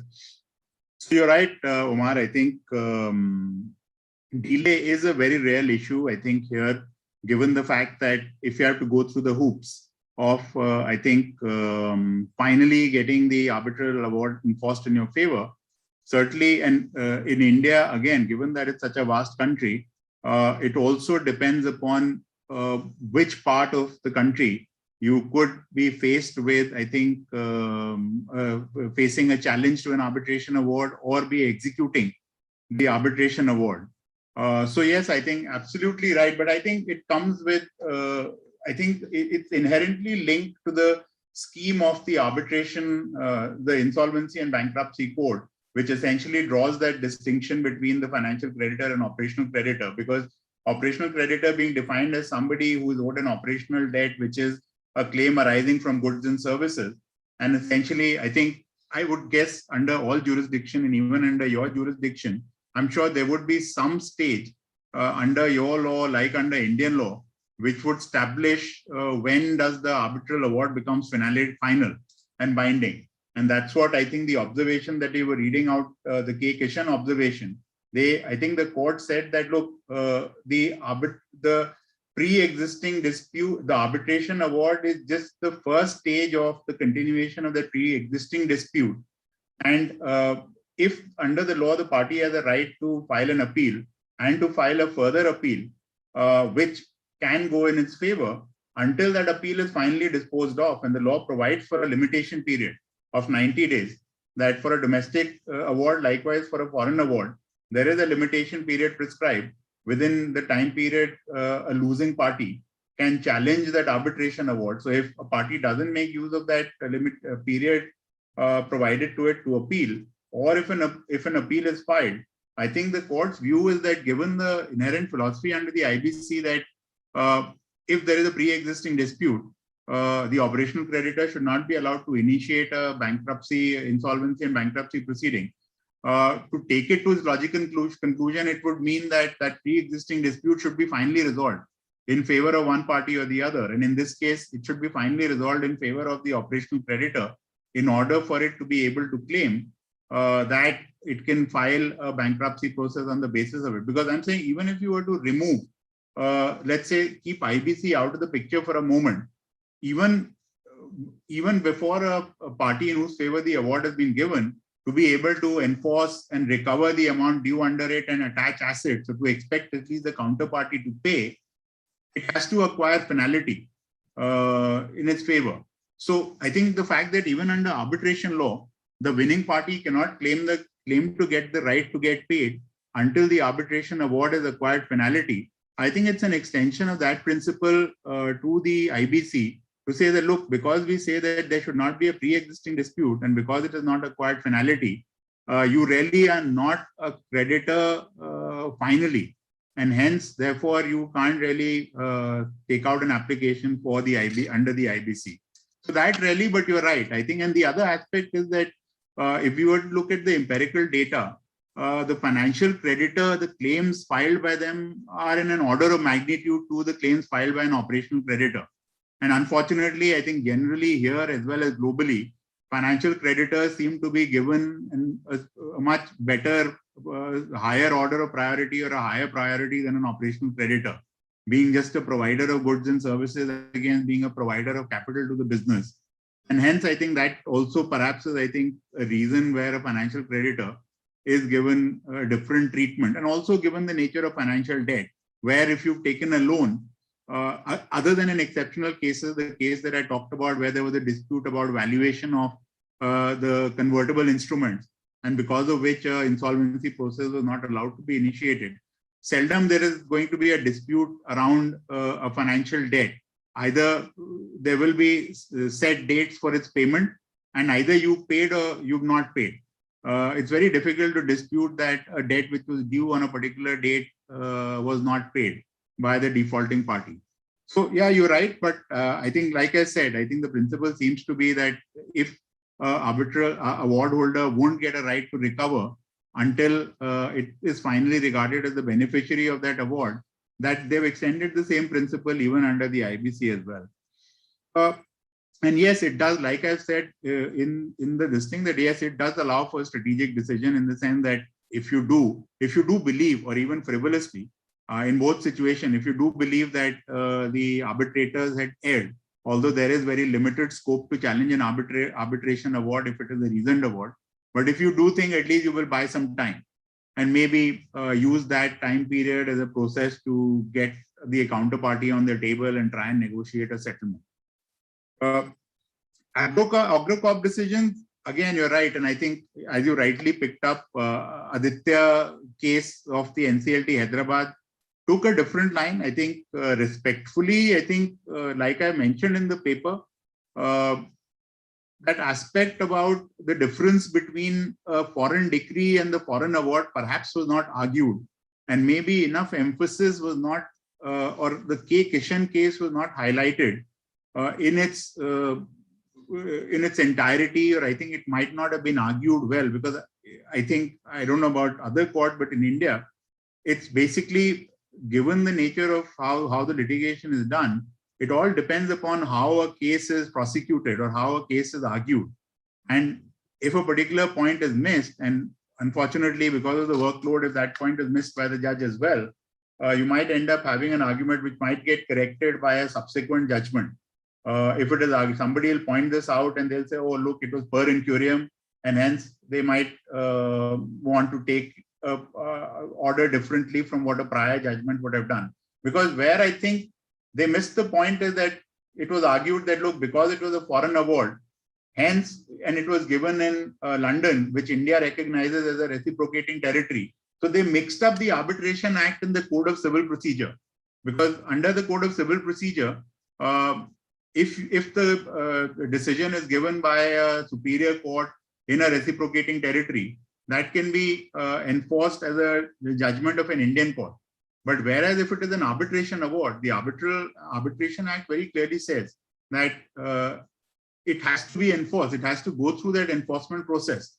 And in that enforcement process, the losing party does get a right to object. Again, limited grounds to object, but let's say if there's a fundamental error or error apparent on the face of that arbitration award, the losing party will successfully be able to argue. Let's say it argues that award is opposed to public policy, or it is able to bring the case within the grounds which are provided on which it can object, then the losing party will have a right to have that award argue for it to not be enforced. And if the Indian court does order a non-enforcement of it, they will not really have, the winning party will not have an award in its favor and will not therefore be able to maintain a CIRP on the basis of that award in its favor given outside India. So in that sense, I guess the AgroCorp case in another case in the future will probably get corrected by, I think, being argued well. Ishana, is there time to respond to other questions as well, or are we running out of time? We are, but let me just sort of put it all together in one question that I can throw open to the panel, unless the discussants want to add an additional point to Abhishek's response. So we can just take one consolidated question.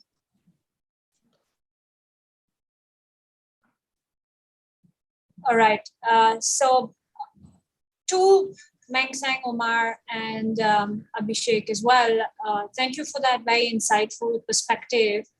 One important element that we get out of this is actually a question of conflict of law, of specialized law specifically, which is the Arbitration Act and the IBC. While I don't want to get into the question of which law prevails over what and the specialized nature of the law, the question that I do want to weigh in on is whether the arbitration process is perhaps a better suited process for certain kinds of debt, because you have seen a trajectory of arbitrations being a suitable option that even the NCLTs, that is the adjudicating authority, is referring to for, in particular, operational debt as well.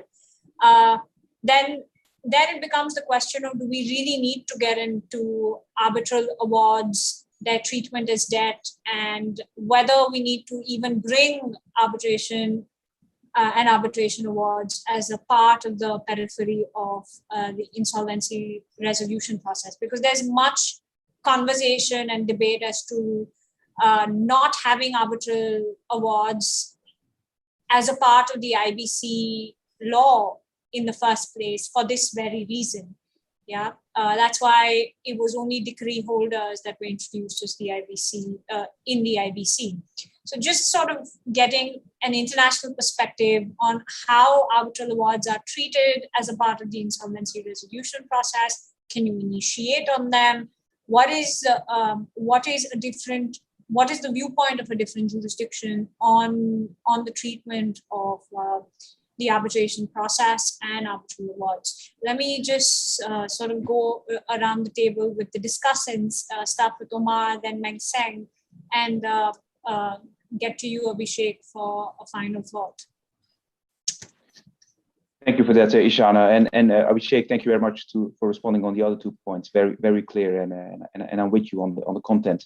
I think on this point, Ishana, I would almost be inclined to say the opposite from the question. I would almost be inclined to say we should get arbitration out of the equation when we look at insolvency proceedings, with the caveat that I'm coming from a restructuring background. But even if you would look at this from leaving aside the distinction between restructuring and arbitration in let's say a more dogmatic approach, just looking at this from the perspective of the Netherlands, and I think it goes for many jurisdictions in Europe, having an arbitral award as part of, I would almost say, almost as a prerequisite, even if it's not formally a requirement, but substantially it leads to another step that you have to take. I think it really makes the opening of an insolvency proceeding very difficult. It creates a high threshold. It also goes back to the point that Menseng made earlier, where he was pointing out that that as part of an arbitration proceeding as such, you could have complete different considerations for getting into an arbitration than compared to insolvency and restructuring proceedings. So my a brief observation or answer to your question would be that you should get actually arbitration out of the equation. And I fully appreciate that a very hard, fine-line distinction is not possible. But having it as a step towards insolvency proceedings seems a bit of a high threshold from my perspective.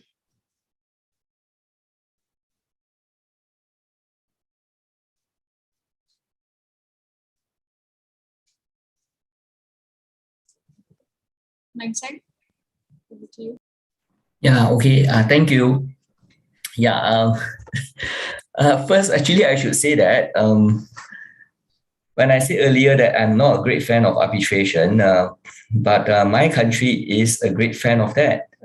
I think it is. You all of you would know that Singapore has now ranked very high as an international center for arbitration, right? So, well, I mean, I think some people in Singapore may not be happy to hear what I say, but okay, but putting that aside, right, the big issue in Singapore in recent years, similar to the issue raised in London and in Hong Kong, has been over what happens when there's an arbitration agreement between the parties, right? When the parties agree that their dispute shall be dealt with through resolution. Now, so in this case, can one party, the creditor, claim that the arbitration, the agreement to arbitrate does not apply to my application to court, for example, to petition for the winding up? So this issue has arisen in Singapore a few times, I think.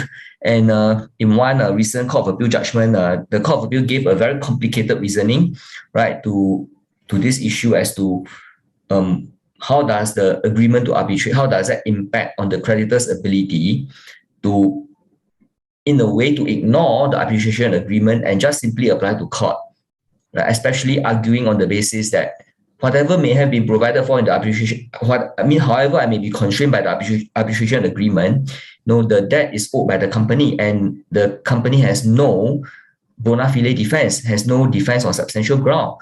So whatever argument that the company may put up is just like what, in the context of IBC, there is no real dispute. So, but the court, had there not been such an arbitration agreement, had it been just simply the parties that the dispute otherwise would have been dealt with through ordinary litigation, such an argument would not have worked, because the fact that I can collect the debt through ordinary proceedings has never been a hindrance to me as the creditor applying for winding up or for whatever insolvency procedure. But the trouble is that just because of the fact that they have an arbitration agreement, this thing becomes very complex. And I may add quickly that in Hong Kong, the authorities are not consistent. So some courts said that, if you have an arbitration agreement, then you cannot apply to court for winding up. You have to go through arbitration. I think that is a similar position in London. And in fact, in London, there was a senior QC who wrote, I think, quite a tongue-in-cheek article to say that, well, because what do you expect, right? Because London London has an agenda for arbitration, and also therefore they want to protect their turf. Yeah, this is going into conspiracy, right? That's all. Yeah, thank you. Parting thoughts, Abhishek. No, I think just responding to Meng Sang, I think your country loves arbitration, and I think India loves to arbitrate in your country. So 70% of all arbitrations in Singapore have an Indian element to it. So I think SIAC is running largely on Indian arbitration. But I think coming to the point, I don't think arbitration is just a ancillary tool to, I think, initiate the CIRP process. Like under old Indian law, before I think the IBC was brought into effect, yes, like Meng Sang was saying, a question had often arisen that because there was an arbitration clause in the agreement between the parties, be it for a financial debt or for a debt arising out of commercial debt, could that trump the jurisdiction of the insolvency court, which arose from the company law prior to the IBC? I think the court had very clearly ruled that, look, because arbitration, the insolvency process being a statutory process, arbitration couldn't trump it. And given that, I think under the prior law, and Ishana, you might know, and maybe Umar as well, I think if he had experience in India, I think given that people would just also use the insolvency mechanism to resolve their dispute or try and puncture holes into a claim filed by the claimant to the creditor, I think the proceeding just went on and on and on. And I think by the time the company was stripped of its assets, and even finally when you got the order, there was nothing left in the company. And I think in order to, I think, keep the insolvency tribunals and insolvency process streamlined, I think because it says that, okay, you can use it to resolve the dispute, and you can do it through financial debt by being a financial creditor, or an operational debt through an operational creditor. They've just provided a threshold on when you can claim to be a financial creditor or an operational creditor. And I think most often, I'm saying it's become common to provide arbitration as a method for dispute resolution. But even otherwise, if you had to claim to be a creditor, let's say you were not providing an arbitration clause, you would still have to go to court. I think unless one was to say that, look, instead of trying to establish your right to a debt through a commercial court, let the insolvency court, that the commercial court and insolvency court be merged into one entity, and the insolvency court first establishes the right of a creditor to that debt, and then if that right is established, grant order initiating the resolution process in respect of the debtor. At least, yes, it might work, but unfortunately in India, even in the current situation, as you would know, I think statistics show that 70% of the cases filed under the IBC have missed that 330-day timeline. And if we were to confer on them the jurisdiction even to arbitrate, or let's say decide the creditor's right to the debt, I think the insolvency process will just go for a toss. So it's an unfortunate pitfall. And I think in jurisdictions where courts function efficiently, I think the thing to ask is that arbitration should function as an effective, each institution should function effectively and efficiently and within a time-bound manner, so that you get arbitration award within a reasonably quick time. You have the court disposing of the challenge or enforcing the award within a relatively quick time. And likewise, I think the insolvency court should stick to the timeline within which the law requires them to resolve disputes. Because I think ultimately it all goes back to creditor. It's basically money being one of the factors of production. And I think holders of money, the whole purpose is that money should not get caught up in the legal processes. And I think irrespective of whether you recover 10 cents to $1, if you recover it in 1 month versus 10 years, you are able to put that 10 cents to $1 to work much quickly than if it is stuck for 10-year time period. So I think these are specialized processes. And I think what one should argue for, according to me, is that each of the institutions functions effectively. And I think the resolution under each mechanism is, I think, fast. Thank you so much, Abhishek. Thank you, Omar and Meng Sang as well, for kickstarting the session for today with the paper. And with that, I want to move on the theme of timelines and specialized laws with Uday Khare, Akshaya Kamalnath, and Christoph Palas, who are our next panel. On the theme of timelines, on the theme of something very topical in the nature of home buyers that we've been speaking about and delve into the real estate sector and its conundrums vis-a-vis the insolvency regime in India. If I could invite the next panel, please. Thank you so much. We're going to talk a little bit about timeline while we're running late. Thank you for joining us from two jurisdictions,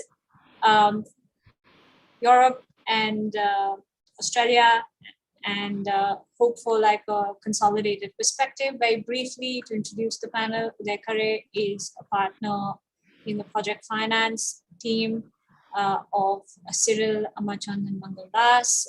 Akshay Kamalnath is a senior lecturer at Australian National University School of Law. Christoph Paulus is a professor at Humboldt University and of counsel White and Case in Berlin. And without further ado, over to you that present your paper on insolvency in real estate and a difficult balancing act.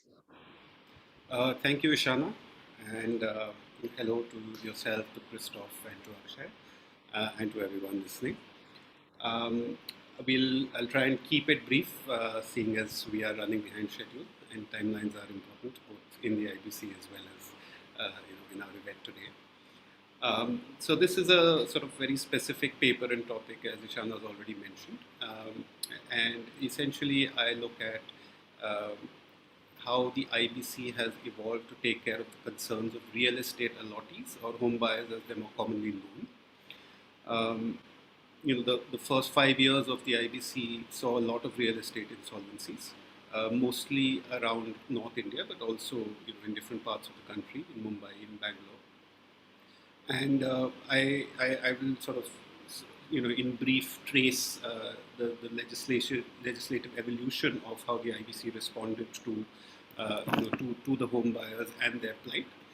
And I think this is particularly important, not just from the perspective of the stakeholders involved, but also because it shines a light on how a new law like the IBC has adapted to the needs or adapted to a circumstance where a particular group of stakeholders was sort of left outside the process, and how it sort of responded to include them within the process, and I sort of then we'll go on to sort of talk about whether the way it was done was correct, whether it can be improved. So before I actually start on the home buyer question, there's two aspects of the IBC I'd just like to draw attention to because they are sort of fundamental to the home buyer question.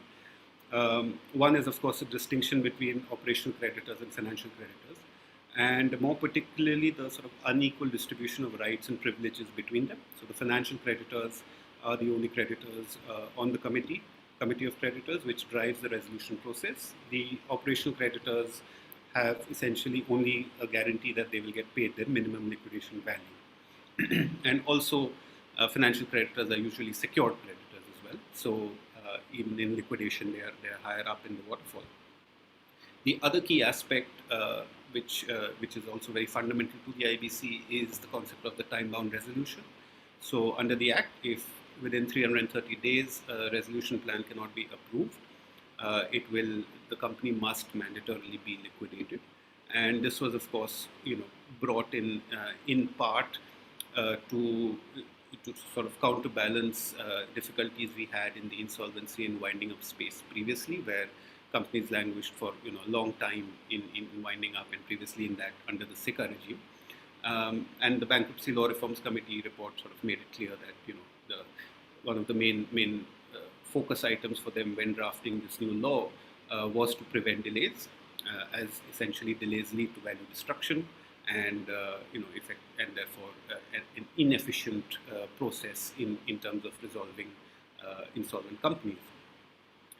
Now coming to home buyers specifically, initially when right after the IBC was enacted, through a couple of judgments of the Delhi NCLT, we arrived at a situation where home buyers were considered neither operational nor financial creditors. Apologies, the electricity is so the NCLT said that they are because they don't provide goods and services. They're not the recipients of goods and services. They are not operational creditors. And because they do not provide debt with the consideration of time value of money, they are not financial creditors. So consequently, they were left essentially remediless under the new regime. And of course, once a company is admitted into IBC, moratorium is in place. No person can sort of initiate new legal action. So effectively, they were completely disenfranchised from the entire process. Now, of course, this happens under the new law. This is not unusual for like a group of stakeholders to slip through the legislative cracks, as it were. What is interesting is the legislative response to it, and because there were so many real estate insolvencies at that time, it was a particularly sort of pressing issue for policymakers. So effectively, the IBC was amended to deem real estate allottees as financial creditors under the terms of the IBC. And this effectively produced what one may call a logical inconsistency between the principles of the IBC as they existed and the inclusion of home buyers as financial creditors. And this is because essentially financial creditors have all the characteristics of an operational creditor. They don't put in money. They don't pay for their apartments with the intention of making a return on their investment. At least not straightforward transaction. We do have specific transactions of that nature, but most home buyer sort of transactions are payment of money for delivery of an apartment or a flat, and it's only if, let's say, the apartment is not delivered that an obligation arises to return the money and often with penal interest. Now this was the justification used by the Insolvency Law Reforms Committee, which recommended their inclusion as financial creditors. Essentially that it's a tool for raising finance, and on failure of the project, the money is to be returned back. But this is the case with almost any contract of goods and services. Wherever you prepay to get a particular good, if you don't get the good, you're entitled to your money back and often with penal interest. So this, there was a logical sort of dissonance between, the IBC and its principles and the inclusion of home buyers within their as financial creditors. This was of course challenged, and it was upheld by the Supreme Court in Pioneer Urban Infra. And their reasoning threw even further light on this dissonance. What the Supreme Court said is that for a borrowing, you don't need to have an obligation to return the money. Something equivalent will be sufficient to constitute a borrowing. Something equivalent in this case, of course, being the delivery of your flat or apartment. Now, again, that's exactly the case for every other operational creditor out there. So this was introduced, and then immediately, as soon as it was introduced, a new problem arose, which was voting. And now, of course, most home buyers are sort of ordinary citizens who don't necessarily have the time to go through information memorandums, resolution plans, negotiate with resolution applicants. So what we found was that for many of the items that required a positive vote of the Committee of Creditors, you just didn't have enough votes. More significantly, of course, the 66% that was needed to approve a resolution plan. So when you have a Committee of Creditors with a large sort of home buyer presence there, let's say, for instance, if it's 60% of the COC, if sufficient members of the class don't vote, you cannot approve anything. And so this problem arose. It was sought to be solved by the courts, but the IBC provisions don't really support either contention that was put up. And then finally, this was amended again to introduce the concept of deemed voting. So the way it works today is that if, let's say, going back to that same example, you have 60% of the COC is home buyers. If, let's say, only about 10% of them vote, then the majority decision of that 10% is ascribed to the entire 60%. So effectively, you have a small group of home buyers who will drive the entire can drive the entire decision-making process, because most other home buyers simply don't have the time and energy to participate sort of, very vigorously in the plan.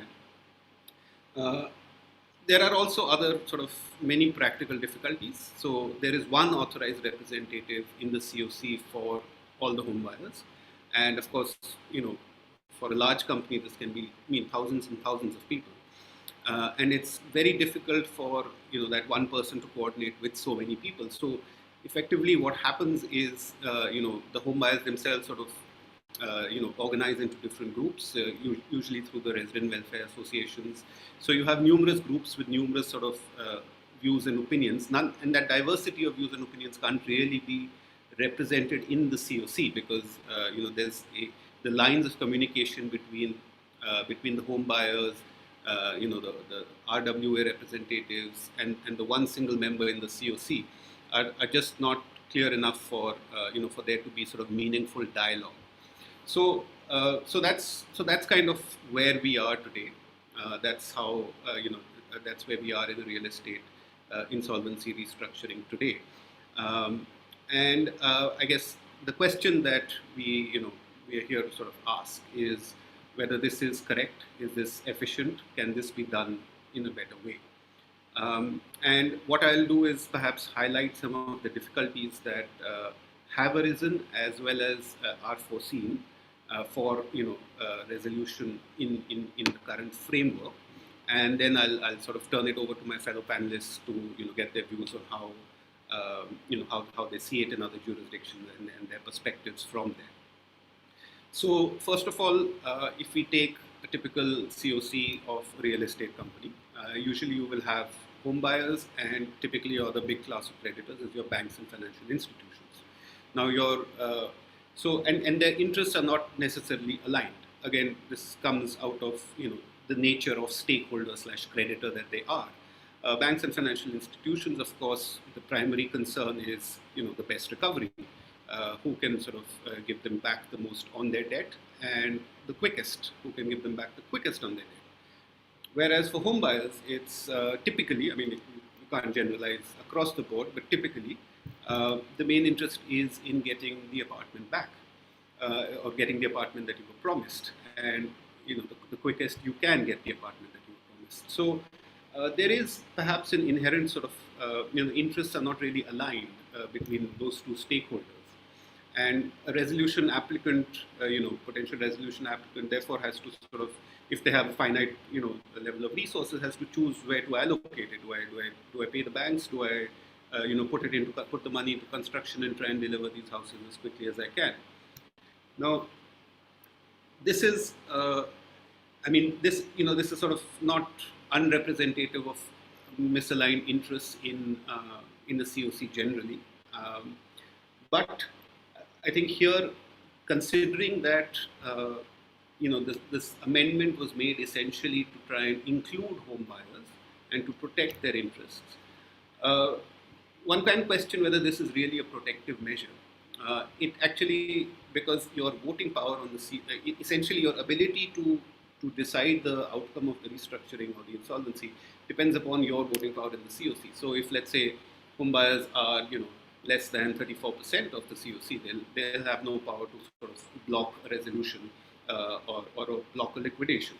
On the other hand, if let's say home buyers are up to say 70%, then most likely the banks who may form the other 30% may not really get a good recovery. And I mean, let's not forget that the IBC was principally designed to bring in efficient resolution, and a big part of that is quick debt recovery. So it can be quite random. I mean, depending on how the COC is composed. The other problem that I've sort of already alluded to is that it's not really possible to represent diverse views of a large group of stakeholders like home buyers within the COC, and so therefore what typically results is that for any particular sort of group of home buyers who feel they're not being represented properly at the COC, tend to express themselves through litigation. So therefore, you typically see in real estate insolvencies a lot of litigation, which are by various, resident welfare associations, etc., who essentially don't have the space to make their, views known within the COC. So that, of course, also tends to delay the process. Now, the main sort of criticism I have of the way things are today is that your threat of liquidation is unequal between banks and financial institutions on the one hand and home buyers on the other hand. For banks and financial institutions, most of the time they're secured. So as secured lenders, they take higher up in the liquidation waterfall. So if there is a liquidation of the company, they would have a better recovery than home buyers, who in that situation would not get either their apartments or likely any money back. And therefore, liquidation being such a sort of disastrous outcome for home buyers versus perhaps not as disastrous, although not ideal for banks, also sort of skews the negotiating power within the COC. Now, I think what this has resulted in is that the courts have stepped in to effectively evolve a doctrine that liquidation in real estate companies with a large home buyer presence should be discouraged. And the precedent for this was set by the Supreme Court in JP Infratech, which has now gone through 3 rounds of CIRP, and it's currently sort of awaiting resolution. And this has happened in others as well. So, like in 3Cs, for example, where liquidation becomes a possibility, typically the courts sort of try and send it back to look at another resolution, or to see if it can be resolved without liquidation being the outcome. So effectively what we have and what this could potentially result in is a kind of limbo. We may end up creating zombie companies which are sort of forever in insolvency purgatory. We have, if liquidation can never happen, and if the market is unable to deliver a resolution, which is tough enough as it is because of difficulties in negotiation within the COC framework, it's we do run the risk of just companies continuing without either being resolved or being liquidated. And ultimately, this is probably the worst outcome for anybody, because ultimately the aim of the IBC, or the aim of any sort of insolvency law, is to have a degree of certainty as to what happens in insolvency, how assets will get resolved, and to do so in a sort of quick and efficient manner. Now, if we have insolvencies that drag on for years and years, then we run the risk that we will dissuade investors, whether it's home buyers, whether it's banks, whether it's equity investors within the real estate space. And of course, that is the outcome that would be the most disastrous. So these are the difficulties that I see, and I'll stop here and throw it open to both the panelists on how they see this issue and their perspectives across different jurisdictions. Thank you so much, Uday, for that very insightful presentation. I'll first invite Akshaya to give her thoughts, and then followed by Christoph. Thanks, Sushana. I'd like to start by thanking you, JGILS, and all the collaborators for putting this together. It's been really, I think, a good initiative to be part of. So I'm a really big fan of comparative perspectives in insolvency law. So it's great if we can pull ideas that work from different jurisdictions.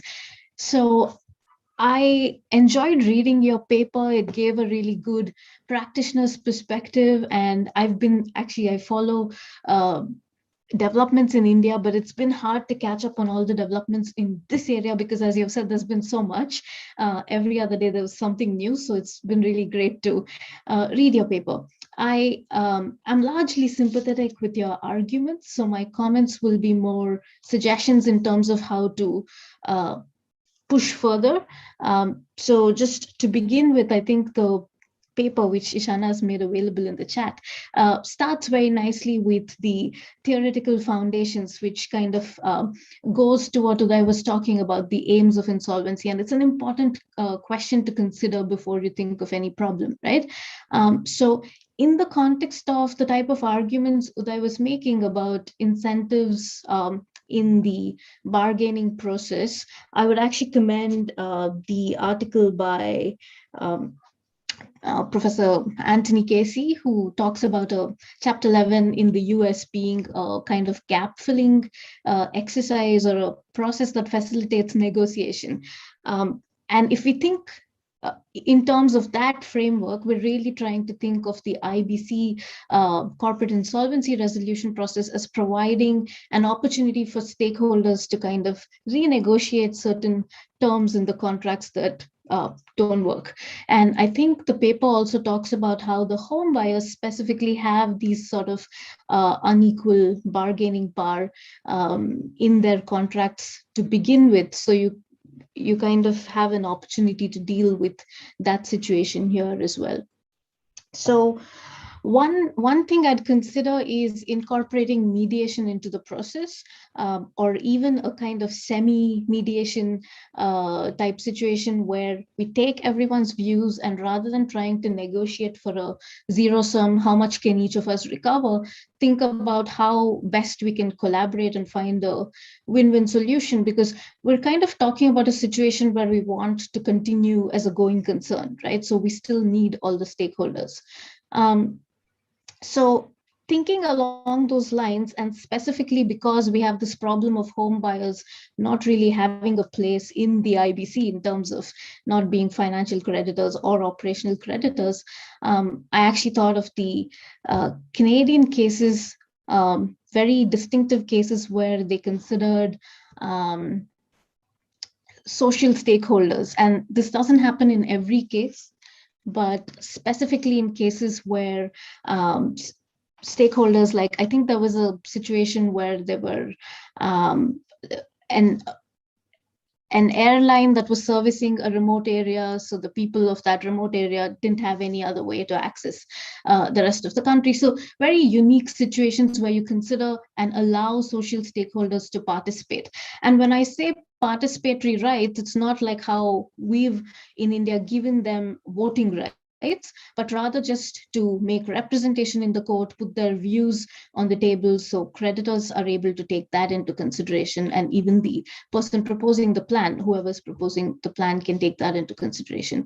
So that I thought was a good idea to consider. There's a paper by Professor Virginia Torrey and Vern Dre called Social Stakeholders. They talk about the tobacco litigation in Canada.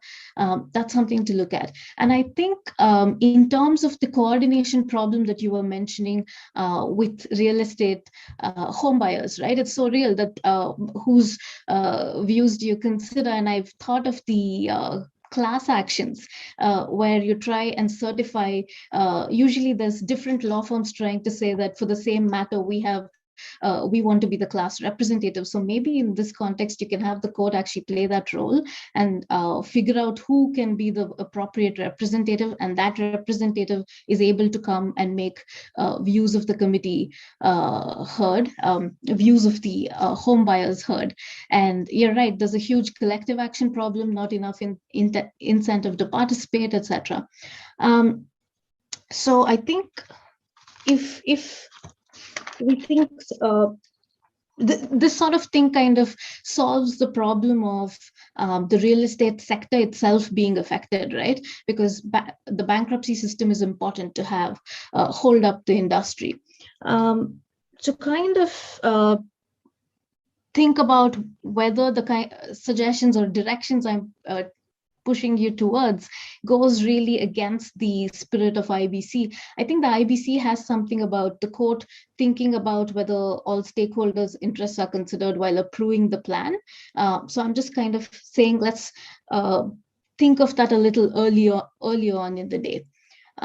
With regard to your paper, I actually wanted to talk about two points. One point you talk about judicial intervention, kind of overcorrecting in this instance. It would be really great if you could kind of expand on that and talk about how this is actually becoming the norm under the IBC, which unfortunately was the case under the SICA, and we risk going back to that. And I think you do highlight that as a problem. So just expanding that as a wider problem than just the real estate sector. And the last point I have is, I think you mentioned the case Flat Buyers Association and Umang, which talks about resolution of a single project. You call it a reverse CIRP. That sounds so interesting. I would really like to hear more. That's one area I'd really push you to explore further. With that, I think I'll leave it to the other panelists. Thanks so much.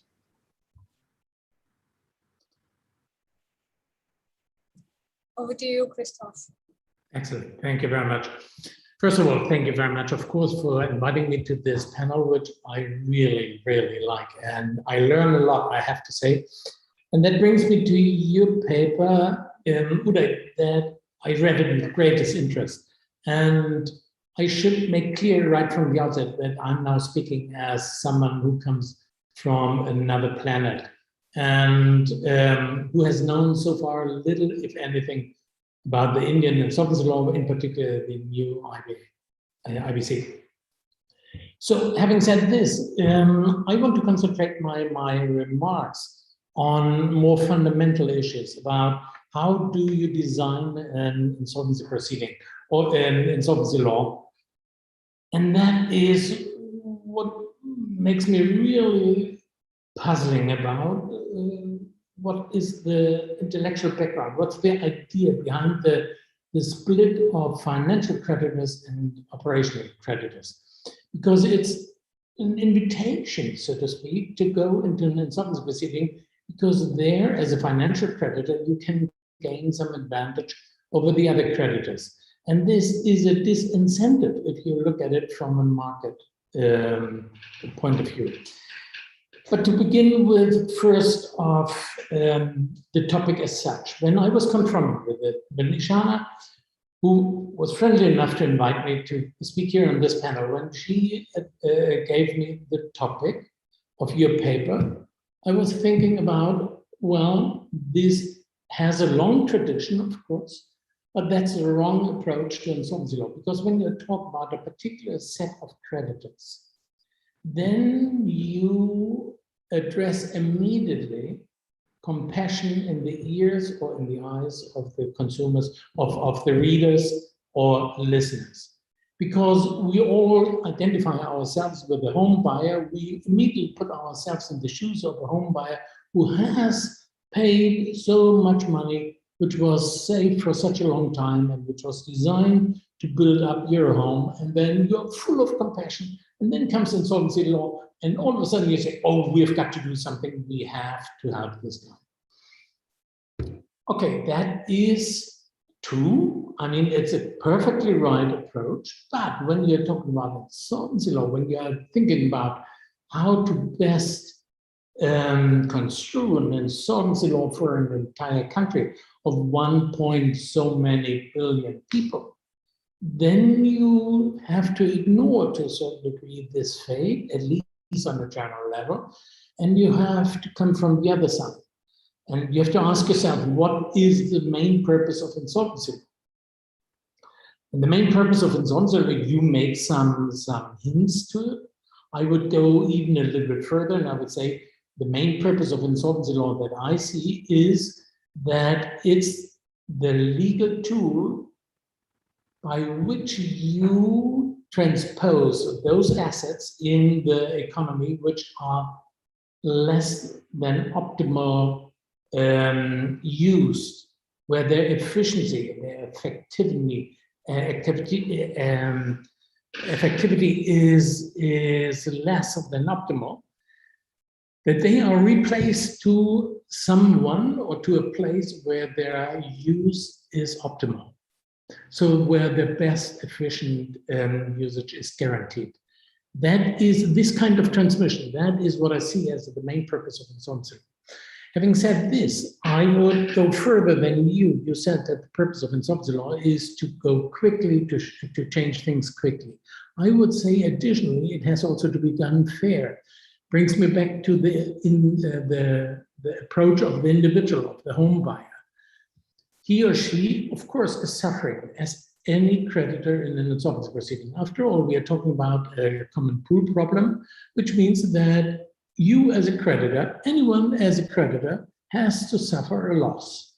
You were promised 100%, you are about to receive less than 100%. That is painful, of course.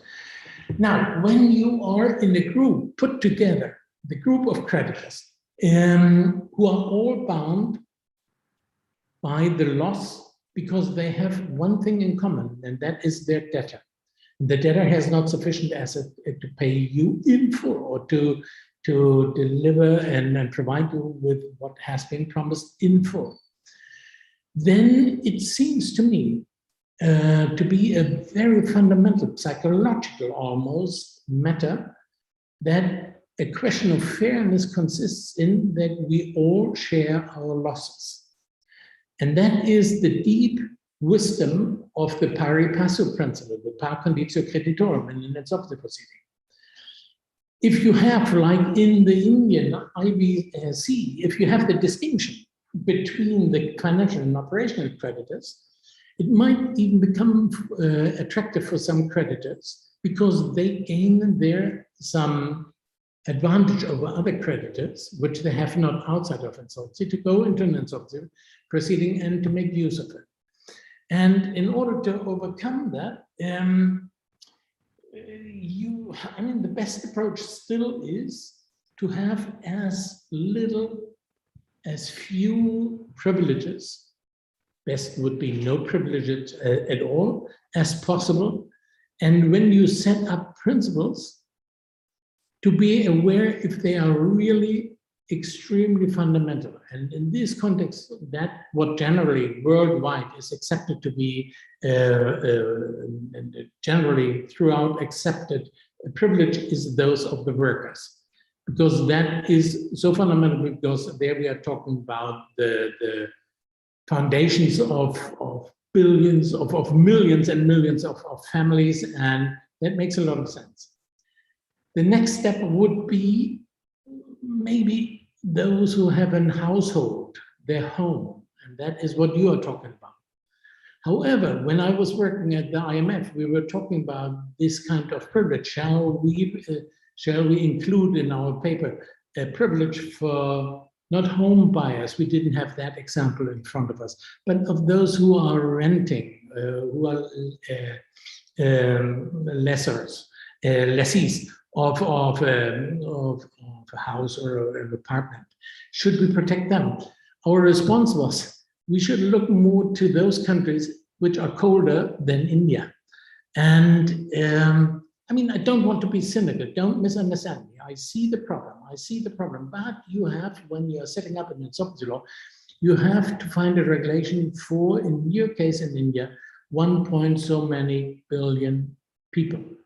And not just for the 100,000 or million or 2 million people who happens to be home buyers and are suffering dramatically and tragically.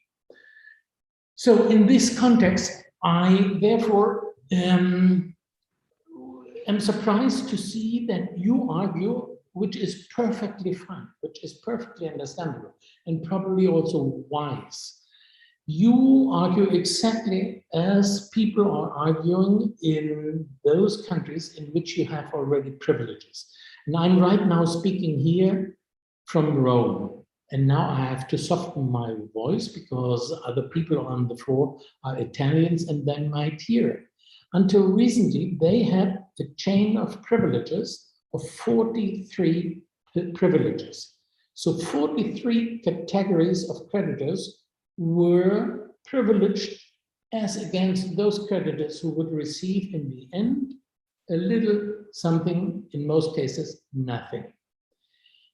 What I want to say in this context is once you establish a privilege, and that is a worldwide, a global experience that we have, once you establish a privilege, you can bet that within a year, the next group of creditors will come and will say, oh, listen, when they have received a privilege, we are much more worthwhile to be privileged because we are much poorer, we are much more, deserve much more compassion, and what have you. So this is something where you have to draw a very, very fine line. I can't say anything for, particularly for India, with the exception of the privilege of workers. But beyond that, I would, and I take the privilege as a complete foreigner to confine myself to this warning, refrain as much as possible from inserting a new privilege. Ishana, I'm done. Thank you. Thank you so much, Christoph. Thank you, Akshaya. Indeed, very international and very pointed comments on the real estate and insolvency conundrum. I want to give Uday an opportunity to respond to both of your comments and views. We'll start there. Uday?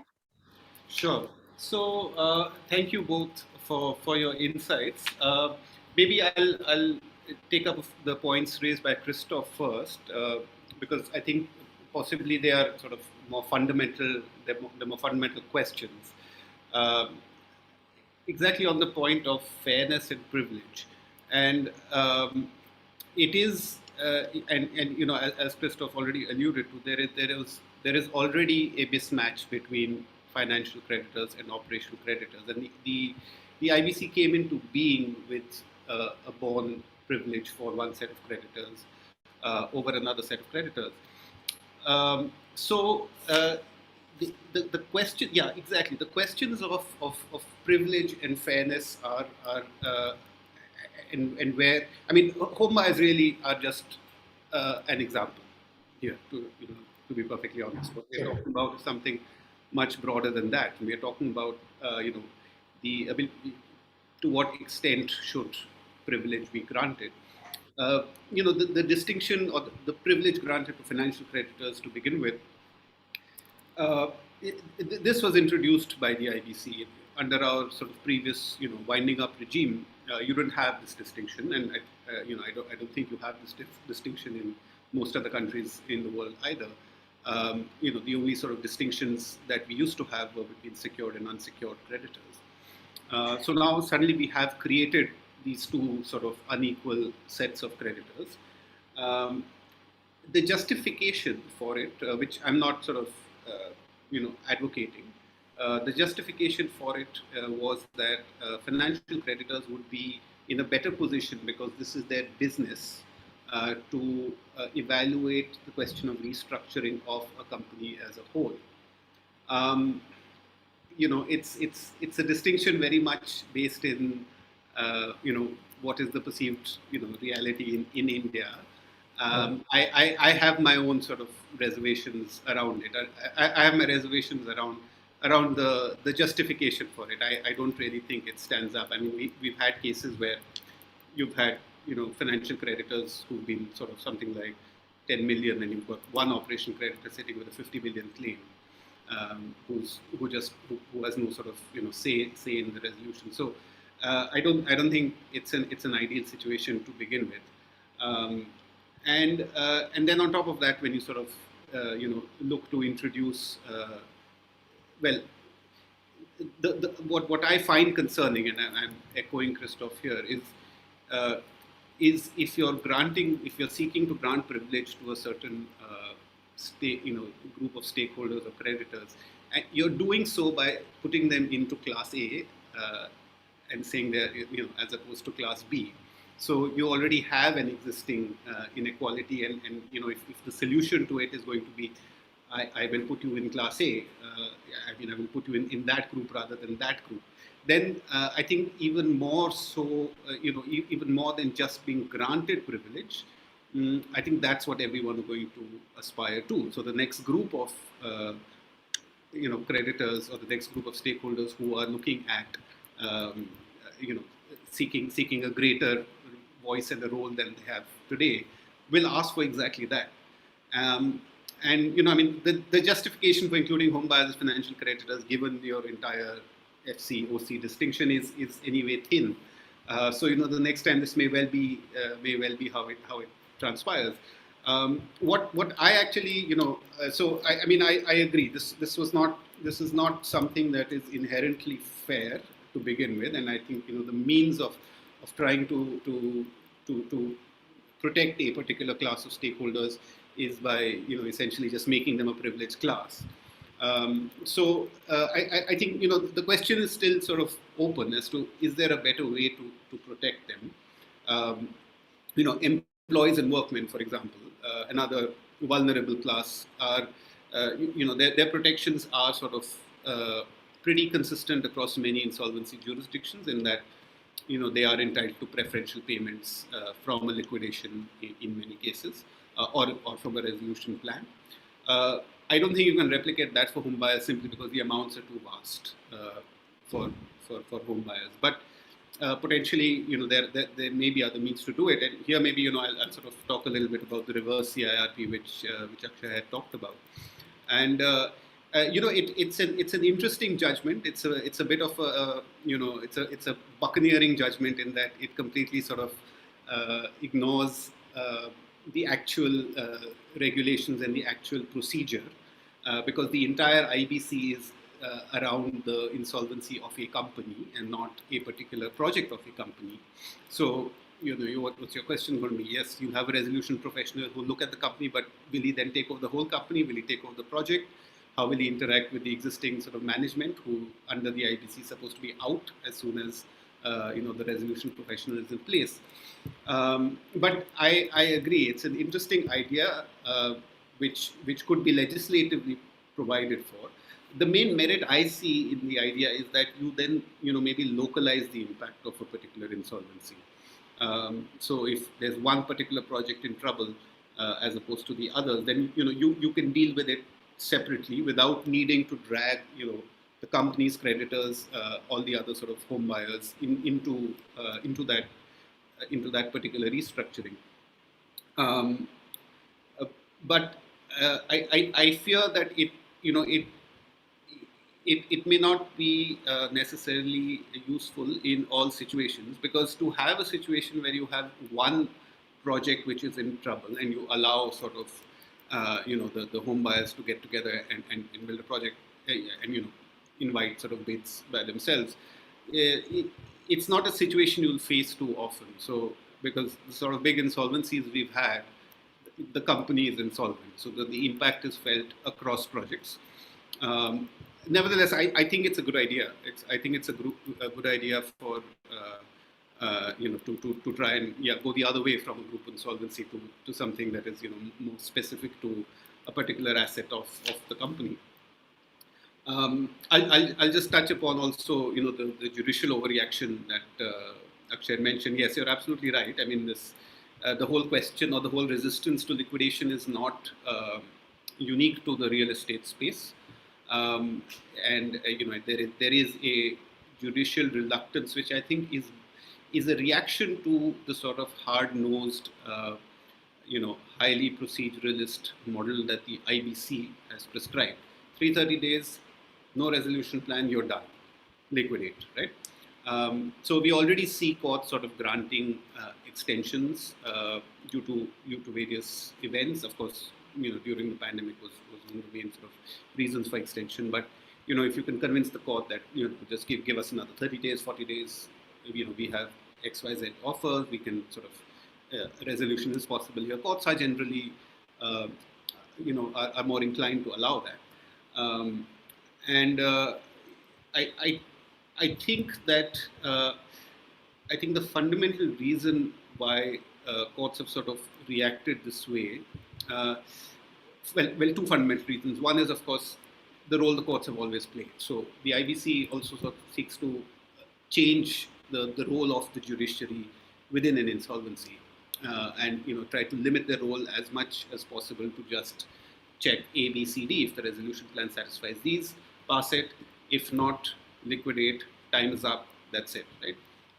And that's I think that's something that that's very different to how the courts in India have traditionally played a role in insolvency resolution. So I think there is a cultural history there, which is difficult to sort of just push against through one legislation. But the other sort of key factor here, I think, is also the IBC is predicated on a market-driven resolution. So the effective principle, if I can just express it in a couple of sentences, is that you create the conditions for the market to provide you a solution on a going concern basis, and if that fails, then just liquidate, sell the assets, and that is the best economically efficient way of dealing with an insolvency. And I think what has happened is we are seeing a lot more liquidations than resolutions. So basically, as per the Economic Survey of India, between April 2019 to December 2019, there were sort of 381 liquidations as opposed to 89 resolutions. So that's a very high number of liquidations. Now, of course, we can't forget the fact that we are also in a pandemic, and that definitely impacts the ability of the market to provide solutions and provide resources to achieve effective restructuring. But even before that, I think this was the trend that was going. So if we were to follow the economic logic of the IBC now, we should have a lot of liquidations. But given just how real this problem has now become, as to that suddenly, yes, sure, theoretically it's fine, but yes, now in fact almost every third, or well, 2 out of 3 are going into liquidation, and I think that's another factor that has caused courts to sort of react the way they have, and particularly in situations involving, say, home buyers, where you can clearly see a large sort of group is going to get severely disadvantaged by liquidation. I think that is that has sort of exacerbated it. I mean, you see it in other situations as well, where, let's say, we're talking about employees or workmen who will lose their jobs if there's a liquidation. But the home buyer case really drives home that sort of role that the judiciary sort of sees itself playing. So yeah, I mean, there is definitely an overreaction. I would say it's more than just an overreaction. It is a possibly a struggle to accept the economic logic of the IBC and what it actually entails in the real world. And I mean, I have some sympathy for the judges there, because you are it's one thing to have a sort of law made in conference room, in meetings, and it's another where you are faced with the direct results of it. So I mean, I have some sympathy there. So I mean, I don't have strong views on whether they how, to what extent they should be allowed to. I mean, I think there is a risk of judicial overuse of discretion, and that should be curbed. But at the same time, I mean, personally, I think I'm open to sort of solutions for particularly complex situations like this, and the concept of social stakeholders that Akshay mentioned is, I think, another. It's a good idea, but I fear we are too late for it, because as Christoph said, once a privilege has been given, it's not going to be taken away. So once you've granted the voting rights, I think it's going to be near impossible from a policy perspective to take that back. Maybe you can use it for future groups of similar nature, but I think it's going to be very difficult to walk back from the position we are now. Thanks for that response, Uday. Christoph, Akshay, if you have a thought here, or I can just ask the moderator question and combine it with one question from the audience, and we can then get into closing remarks. Is that all right? Perfect. All right, great. So the one thing that I'm kind of smiling at is the fact that we're all trying to navigate the idea of how do you take away rights vis-a-vis a particular class of creditors, which should not have been given rights in the first place, as an underlying theme as well in terms of judicial activism and overreach, which wasn't supposed to be the case in the insolvency law metric to begin with, which is why there were limits on adjudication that were placed as well. Now, I want to combine two questions here because there is an underlying theme even from the previous session about specialized laws and how the IBC is interacting with it. Particularly for the real estate sector, we did have a RERA that had been introduced, which is the Real Estate Regulatory Act, to provide resolution. And personally, I do believe that a case like JP, which sort of set the precedent of home buyers, should not have gone through the IBC process to begin with. The home buyers cases should have been treated under the real estate legislation, primarily because when they went into the IBC process, we didn't know how to treat them, perhaps. Instead of following the timeline and following, if you don't resolve, let's liquidate, we ended up doing a clock reset. We ended up doing a situation of exceeding perhaps what was envisaged under the law, and also paving way for consumer bankruptcy, which essentially is a huge concern, I think, for the place of insolvency law in India, which is now back in action. So I just want to kind of go around, starting with Akshaya, then Christoph, and then Uday to close on what are your perspectives, what are your thoughts on having this kind of conflict, and having now the concept of consumer bankruptcy being just out there in the Indian insolvency regime today. Akshaya, do you want to start? Yeah, thanks, Ishana. Yeah, I actually don't have a problem with them using the IBC. Wouldn't, I mean, I might, if I think that this is some kind of tactic used by operational creditors, right? Going to the IBC if their debts are not paid and just starting insolvency proceedings. And I don't think there's anything wrong with someone who does not have a category there trying to see, oh, let's try my luck. Let's see if I get some judges to kind of support my cause. So sure, that it's there and they tried it. And I don't think just because you have a specialized law, insolvency law should not be out of reach, right? If these companies are actually not viable or having real cash flow issues, then absolutely insolvency is the place for it. So I have no problem with that. It's just that we happen to come across this problem where we don't know how to classify the home buyers, and it had to get resolved. So just I'll add here that unlike Uday, I feel quite strongly about this sort of judicial overreach, because this is the kind of thing that kept happening under SICA, and we should have known better and not gone down that path. And more of a place for the market to have resolved itself. They should have allowed some of that. I think the next question, what was your next question? Consumer bankruptcy, right?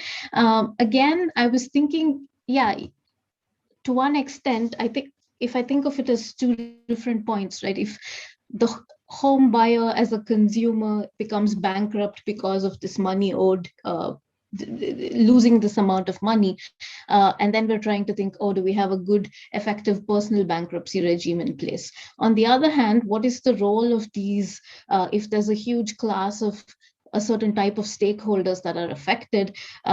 we should absolutely still have their say, especially if you want to continue this process as this company as a going concern. So without repeating myself, I think I'd say there's a place to listen to their views. There's a place to collaborate and try and find a solution, because these are all stakeholders the company still has to work with if it remains as a going concern. So yeah, I think there should be this is a good kind of discussion we're having to think about, not just home buyers, but what happens next when you have, so in an airline, what happens to all those who had booked tickets? Or I think in Australia, there was a situation where some chain of retail stores went bankrupt, and what happens to all the gift card holders? So these sort of things come up in different sectors, and we have to have a way to include their views and try and resolve that. So I'll stop there. Thanks. Shall I? Yes, Christoph. Okay. I mean, your first question, it's extremely fascinating. Makes me smile also to a certain degree, because it's about the ranking or the hierarchy of national laws, and where in this hierarchy is the insolvency law.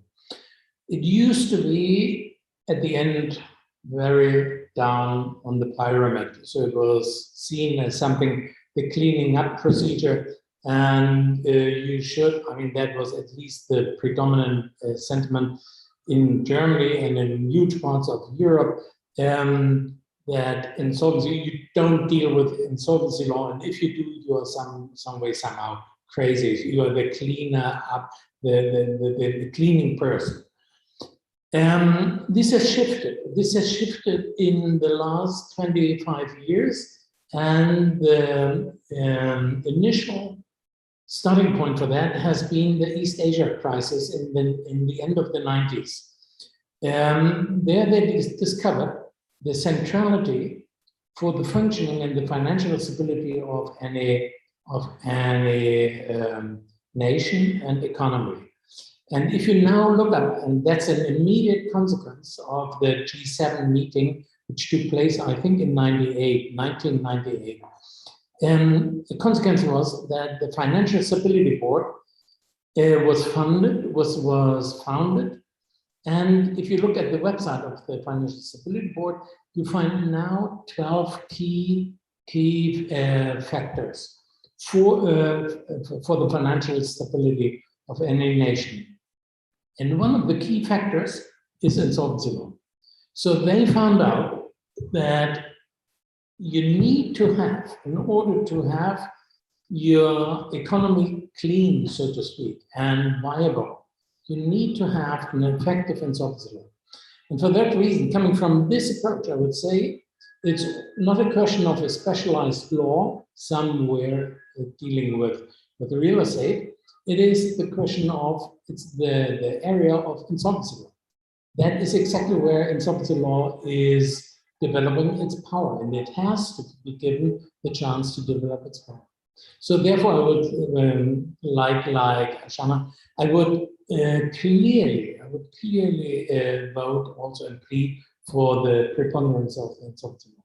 Speaking of consumer law, I mean, it's not a surprise, coming back again to my multinational institutions. It's not a surprise that something like 3 or 4 years ago, the World Bank came out with a compendium on consumer insolvency law. They have discovered, and they found out, I mean, yesterday you had Mahesh. Mahesh was probably also talking about, or he was addressing also the consumer insolvency law. It was his idea that you come up with you need to have something for consumers, because it's by now not any longer an individual problem, it's a macroeconomic problem. If you don't have a remedy for them, they would be burdened by the load of debts, and they would be outcast from the society. I mean, that is what is behind this initiative of the World Bank. You want to prevent the societies to split into two parts, the haves and the have-nots. You still have them, but you accelerate this division by not giving the consumers a chance to get out of their guilt tower, so to speak, and out of their prison. And for that reason, I'm also strongly pleading for start at the university in order to convince the decision makers to enact a consumer insolvency. Thank you for the insight, Christoph. Uday, over to you to respond and close. Yeah, so I think I'll let me take the question of RERA first and specialized legislations. And going very much the question of what you said, should JP have been one of the ones referred under the IBC? And that's a good question. I mean, JP was, when the IBC was enacted, the RBI and the government in general were in debt cleanup mode. And that's why they were excited about the IBC. It was seen to be a means of recovery, means of sort of settling debts that had been going on for far too long. And of course, initially we had, the dirty dozen, of which JP Infratech was one. The big 12 to sort of go into insolvency, where the RBI actually directed the lead banks to take it there. So, not only was it a situation where could they have prevented it, it's a situation where they actively sort of, directed that it go into insolvency. I think no one anticipated the home buyer impact or how the new law was going to impact them. So, you had at that point what was a brand new law, and the RBI and the government were keen to sort of test it. In a way, the situation we have today is a consequence of that testing. Definitely, yes, they could have sort of thought about it a little bit more. An interesting parallel there is, companies that provide financial services. You could not initiate IBC under them until the financial services rules were enacted, and today you can only do so with the RBI's go-ahead, and the RBI will also appoint the administrator. So you could have thought of something similar for real estate companies. I don't think RERA though is the substitute, because RERA has a very different sort of objective, and it's RERA is there to sort of bring about a more robust governance oversight mechanism for real estate companies. So really, RERA is designed for future projects, and potentially RERA will work. We will see. But it came in at about the same time as the IBC.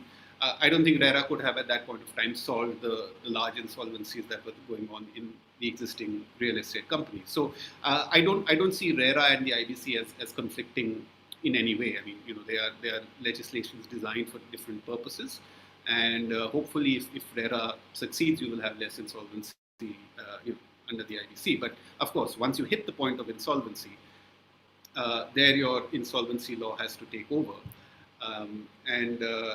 As the hierarchy of laws question is an interesting one, and I think that this is also one of the sort of debates that go around the role and purpose of insolvency law worldwide, because you have a strong school of thought that says you should not create special privileges in insolvency, that they should be reflective of the bargain that the creditors have struck with the corporate debtor. There are equally compelling counter arguments to that as well.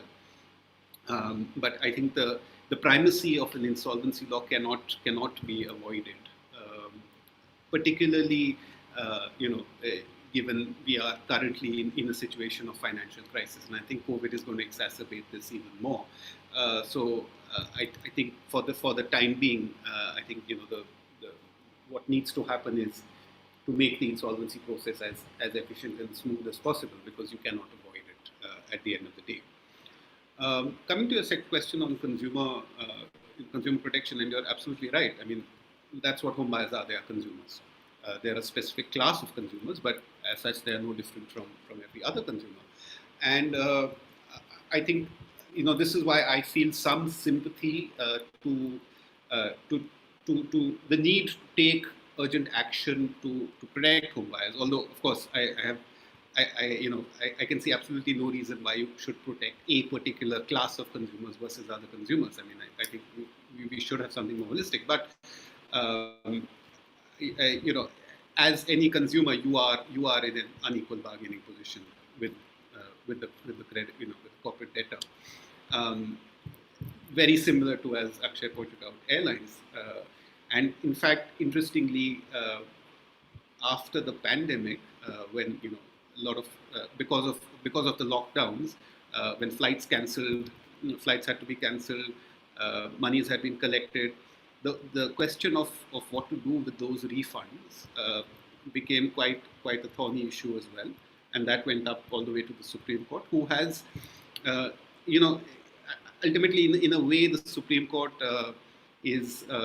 becomes in many cases the arbiter of the negotiated settlement, and that's kind of what happened on the airlines front as well. So refunds were ordered for up to certain dates. Then obviously, if they were booked after lockdown, they were not ordered. So that's precisely the scenario that played out. And we did, of course, have the insolvency of Jet Airways in this time as well, which was also very significant, in that context. So another example I can think of are potential patients to a hospital. You have in India, you have healthcare coverage, which is in many places there's only one hospital, which will serve a large area. Now, of course, most of these are government hospitals, so you will probably not face the insolvency problem. But in many cases, they are private hospitals, and if you are ending up liquidating that center, then you are ending up in a situation where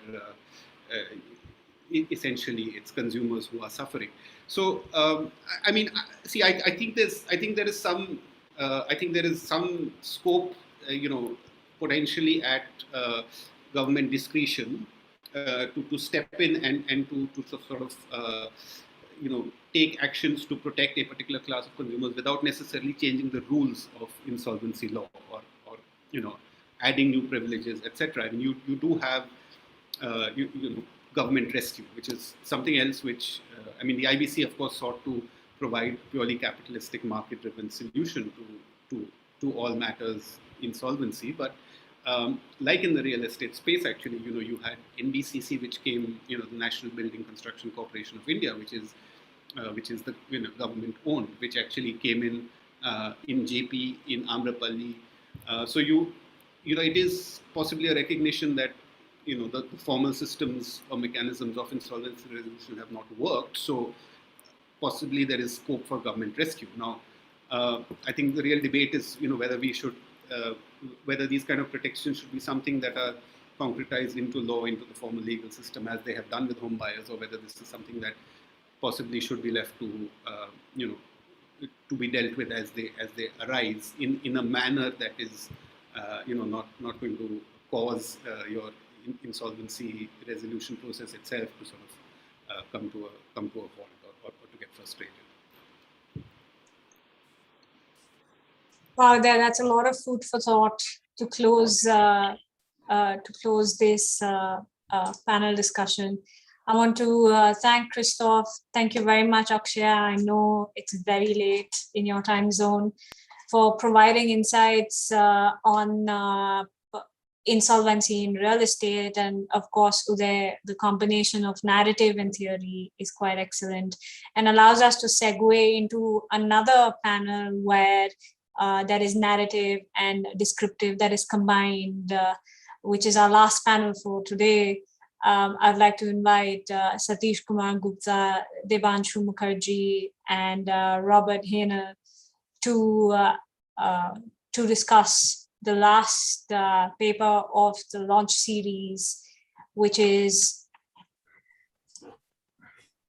titled Treatment of Disputed Claims in Corporate Insolvency, the Evolving Jurisdiction. Thank you all very, very much for joining us and staying with us for the entire duration of the session. You can find the paper written by Satish and fortunately me here in the tab, and I'm going to allow Satish to start the presentation and give a brief overview of the paper, and then seek responses from Robert, followed by Debanshu. I know we've Googled them already, but 30 seconds on who these people are. Satish Kumar Gupta, of course, is a renowned insolvency professional. He acted as a resolution professional for SR Steel, one of the biggest insolvencies that India has seen, and one of the biggest insolvency resolutions as well. His name has gone down in history in terms of insolvency related literature, because versus Satish Kumar Gupta is a normal for classroom teaching. We move to Dr. Robert Haenel, who has, again, quite amazingly academic at heart, but a hardcore practitioner of insolvency law, has contributed very heavily to international insolvency, particularly European and German insolvency, and is presently a partner at Anchor. Then we have Debanshu Mukherjee, who co-founded Vidhi Center for Legal Policy and was instrumental as a part of the drafting committee of the insolvency law as we see it today. So briefly about them, and over to you, Satish. I will just share my screen. Thank you, Ishana. Are you able to hear me? Yes, clearly. Okay. So thanks a lot, Ishana, and I also thank JGILS Global Law School for giving this opportunity to present this paper. Now, as far as this paper is concerned, it's very it says a disputed or treatment of disputed claims in CIRP. In insolvency proceedings, and I will talk about how jurisprudence has evolved in last 5 years over this issue. Now essentially I have lived through this narrative throughout the insolvency of SR Steel on account of the sheer large number of claims, disputed claims, varied type of creditors, and and it was highly litigious account insolvency process which went up to Supreme Court, Apex Court twice.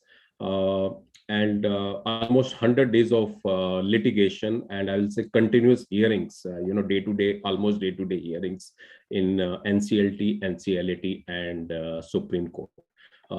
So this is what is, and I will, and I, fully believe that enormous jurisprudence has evolved around this subject, and which has given, a lot of clarity to the creditors, to the role played by the resolution professional, to the various resolution applicants, while how they will have to treat the various claims in the resolution plan which they are submitting.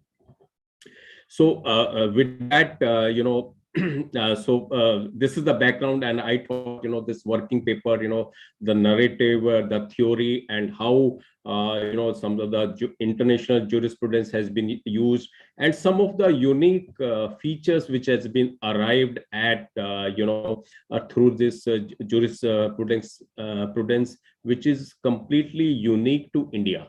So I will bring out in next few minutes. So as we know, in any insolvency, creditors play a major role and are the major beneficiary in any insolvency proceedings. And during insolvency, particularly, I'm talking here of corporate insolvency resolution process. I'm not talking, this does not cover liquidation, this does not cover pre-pack, only the corporate insolvency resolution process. And IP verifies and consolidates the claims which are received subsequent to the public announcement of insolvency. So whatever claims in various forms and from various types of creditors are received, so those claims are collated and verified by the resolution professional. And the essentially from this process, what really comes out is the RP forms a committee of creditors. Okay, he decides which creditors would be forming the committee of creditors. So it's essentially the financial creditors, and here under IBC, all financial creditor essentially constitute committee of creditor. So the first part is the forming the committee of creditor, and once committee of creditor is formed, then they are the one who are the real decision maker in terms of the eligibility criteria or the approval of the resolution plan. So essentially, this process of claim collation and verification is very important, because if this process is delayed or not really done in a fair manner, so the litigations around it can be protected, and it can delay the entire resolution process. And as we know, once the resolution process is completed or resolution plan is approved, then it is submitted to the adjudicating authority, which approves it, and any creditor which has got a grievance, they can approach adjudicating authority, and adjudicating authority has to essentially adjudicate or decide on those grievances of any creditor. So in part 1 of the paper, I have it addresses the process of claim filing by creditors, definition of claim, which is very wide, financial creditor, operational creditor, definition. This was completely different mindset, which lenders and various stakeholders had to adopt, because we did not have the operational creditor as a separate class, and we now, this is the last session, and you have gone through the sessions. So now the higher threshold of proof of claim for initiating insolvency by an operational creditor. So that kind of a distinction is there between financial creditor and operational creditor, which we have also seen in real estate session insolvency. And essentially, so as I've decided, as I have made a submission that based on the verification and consolidation of the claims, essentially the composition of committee of creditors is made. The definitions of claim debt are very, very wide at it, and it encompasses various laws. And when RP receives the claims definition is it will cover all kind of claims, whether it is litigated for a number of years, if we're pending in arbitration, in various courts, in various appellate, okay, or under appeal. So the various kind of disputed claims will be filed. So essentially, if we look at how the jurisprudence or has evolved around it, so I will say, if we look at if there is any disputed, and disputed means, as I told you, any dispute, any claim under arbitration, appellate, lying in various courts, that is to be treated as disputed essentially. And at the time of initial, regulations which were introduced, as per Regulation 14(1) of CIRP, it was essentially, stated that, if any claim is not precise, okay, due to any reason, Now, such kind of claims are to be estimated. Best RP has to make the best estimate of such claims. Now, I am telling from the practical example, that when a disputed claim is received, which is pending in various court, okay, and at the same time, there is a moratorium which starts from the initiation of insolvency proceeding. So those proceedings, legal proceedings, cannot continue. So those legal proceedings get suspended. And thereafter, if RP has to make the best estimate, that means RP is a sort of adjudicating, okay? So that becomes the adjudicatory function. However, the Supreme Court judgment in Swiss Ribbon, that came to the rescue, and Supreme Court made it very clear the role of RP is a sort of facilitator, and RP is not a quasi-judicial person, unlike a liquidator. So essentially, the RP does not adjudicate or based on that make best estimate. So that was a really an issue which was being faced by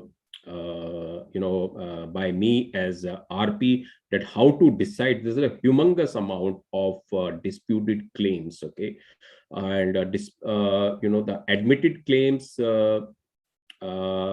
operational creditors was say X 5,000 crore, and disputed claims were total claims were 3.8x. Okay, so that was the difference, and which were to be decided, and these were all very high profile creditors, and will go to the court if they are not, their issues are not addressed.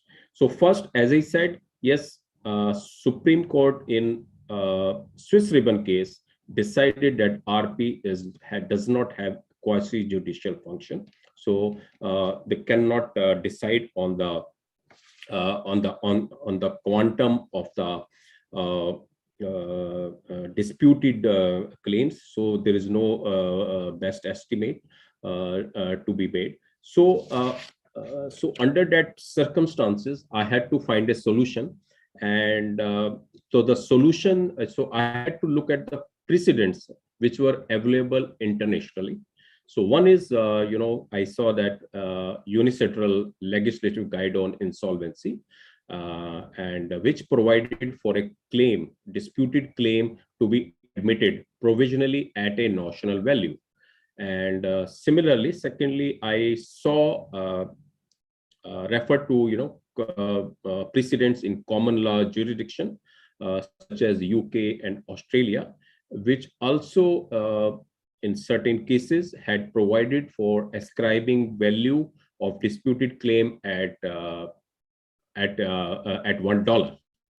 So this was something which came in handy because by this I could admit these disputed claims at a provisional value, and secondly, by admitting them and including their litigation in the information memorandum, they could participate in the insolvency proceedings. So they are not out of the proceedings, so their completely facts are available with anybody who has to take a decision, and there is no adjudication or crystallization of dues being done during this period, because anyway there is a moratorium.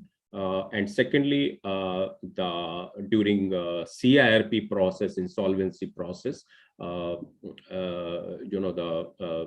this dues cannot, the legal proceeding get suspended, and there cannot be any crystallization. So that was one, that about the ascribing provisional or the the nominal value of $1 or rupee 1, So this also had a very interesting, turn of events from one court to another as it moved from NCLT to NCLAT and then Supreme Court. So just to mention here that NCLT did not give any. Obviously, if a matter is pending in Supreme Court, then NCLT is obviously also not going to adjudicate on those issues. So they also did not, all these creditors felt that NCLT should adjudicate, but it is really not domain of NCLT to adjudicate on those issues, okay, on those disputed claims. So they left it at that, and so they also agreed with the view which RP had held, that treating them at a notional value. However, when this was appealed in NCLAT by major creditors, and what NCLAT in its own wisdom, they admitted these entire disputed claims. Okay, so look at the operational creditors, which were admitted at 5,000 crore. Okay, in one go it became 19,000 crore. Okay, so X became 3.8x. Yes, okay. So so this is what happened, and then finally the matter landed up in Supreme Court, Apex Court, and where the Supreme Court upheld the practice of admission of disputed claims at a notional value of ₹1, and then they reverted the operational creditor dues to X, that is 5,000 crore. So this is how it evolved over a period of time.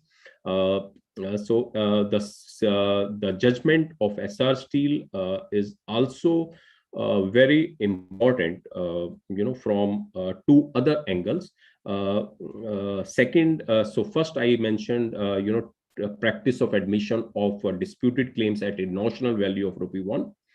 Secondly, claims received after approval of resolution plan by COC were rejected. As we know, there is, even though there is a time period for creditors to submit the claims, okay, within certain time period. However, creditors, continue to file it, till the last date of approval. So as a practice, yes, RPs have been accepting the claims and admitting, decided, but it becomes never-ending process. So Supreme Court clearly said that claim received after approval of resolution plan by COC are to be rejected, so they won't be considered. So I think that was a finality to that. Here, one other aspect which I would like to mention, that sometimes the creditors come and say, they have not participated in the process, or they could not file claim because they were not aware of the insolvency process, and RP should have given a sort of notice to them. The court in Jyoti structure particularly has held that there is no notice to be given by RP separately to each creditor, and public announcement is something which is handled, and nothing beyond that. That notices are to be served on creditor to file their claim. So second was the claim received after approval of resolution plan. So that was the Supreme Court what they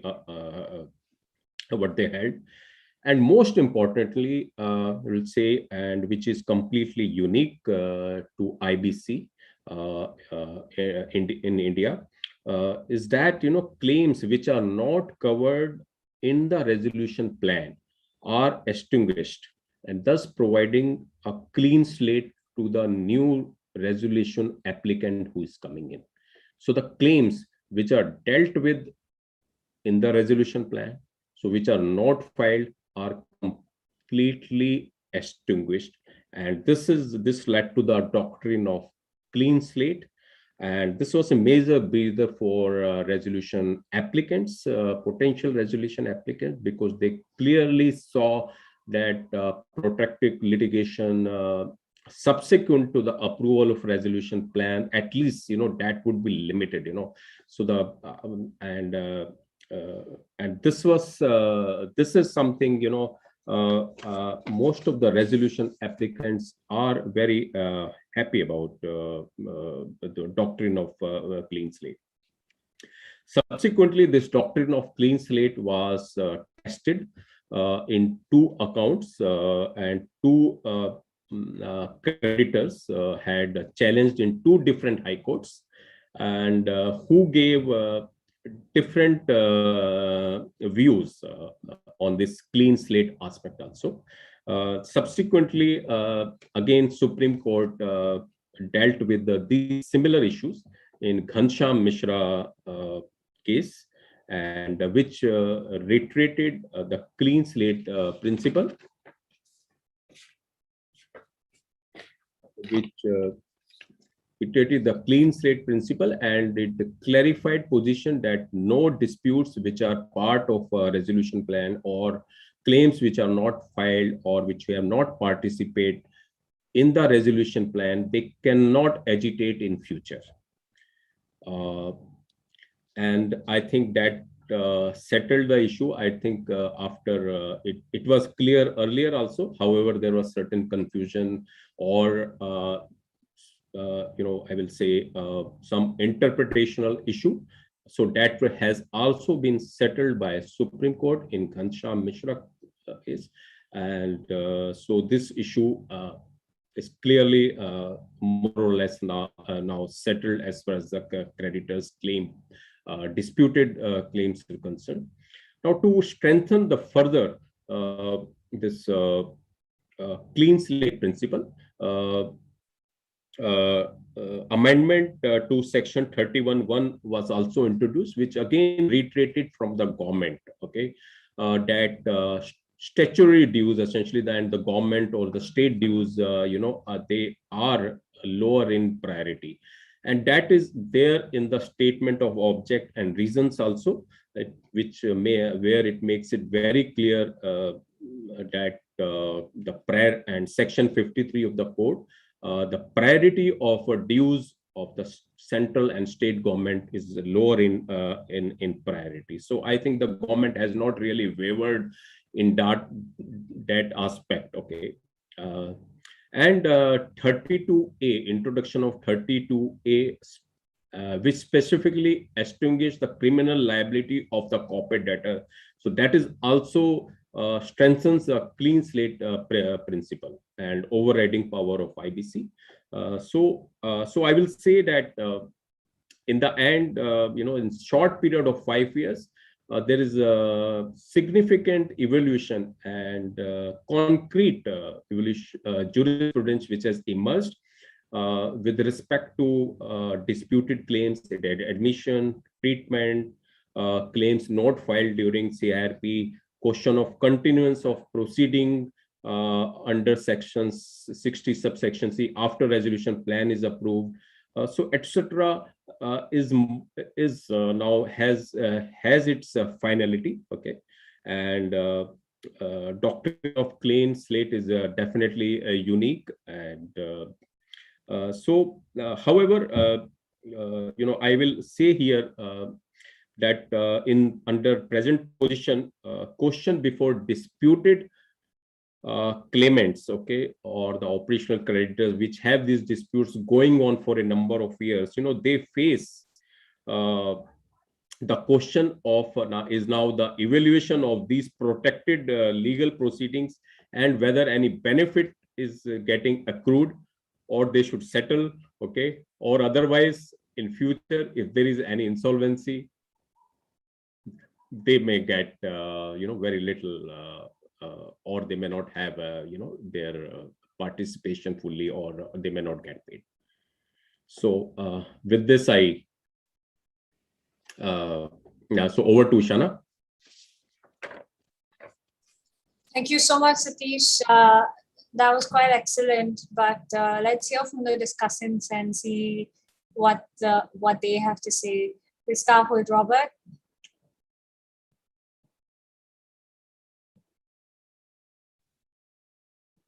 So what I can contribute, firstly, of course, thanks a lot for having me. The second time already that I can contribute to JGILS Global University. Thanks a lot, Ishana. When I read the paper, it was both very interesting and very strange because our system is quite different in Germany and in Europe. And what I can contribute now is to give you an overview and rush you through what our system more or less is in Germany and in Europe. Now in order, okay, let's start here. I have to start maybe, which is very easy to understand for Europeans, but maybe not so easy for Indians.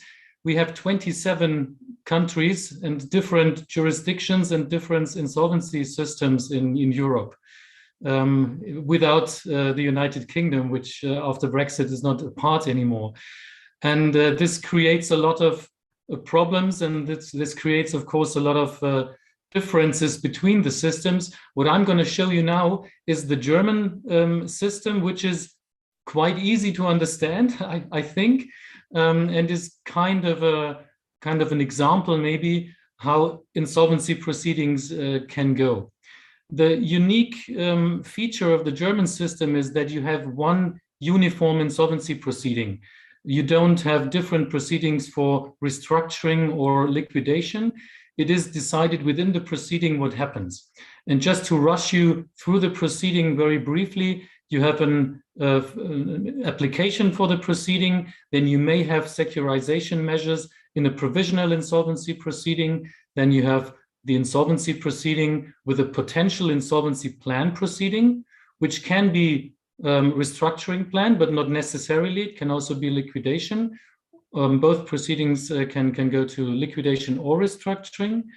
And then for individuals, even individuals as merchants, not necessarily consumers, they have the possibility to receive a discharge at the end of now it's a 3-year period as a whole, starting from opening of the proceeding.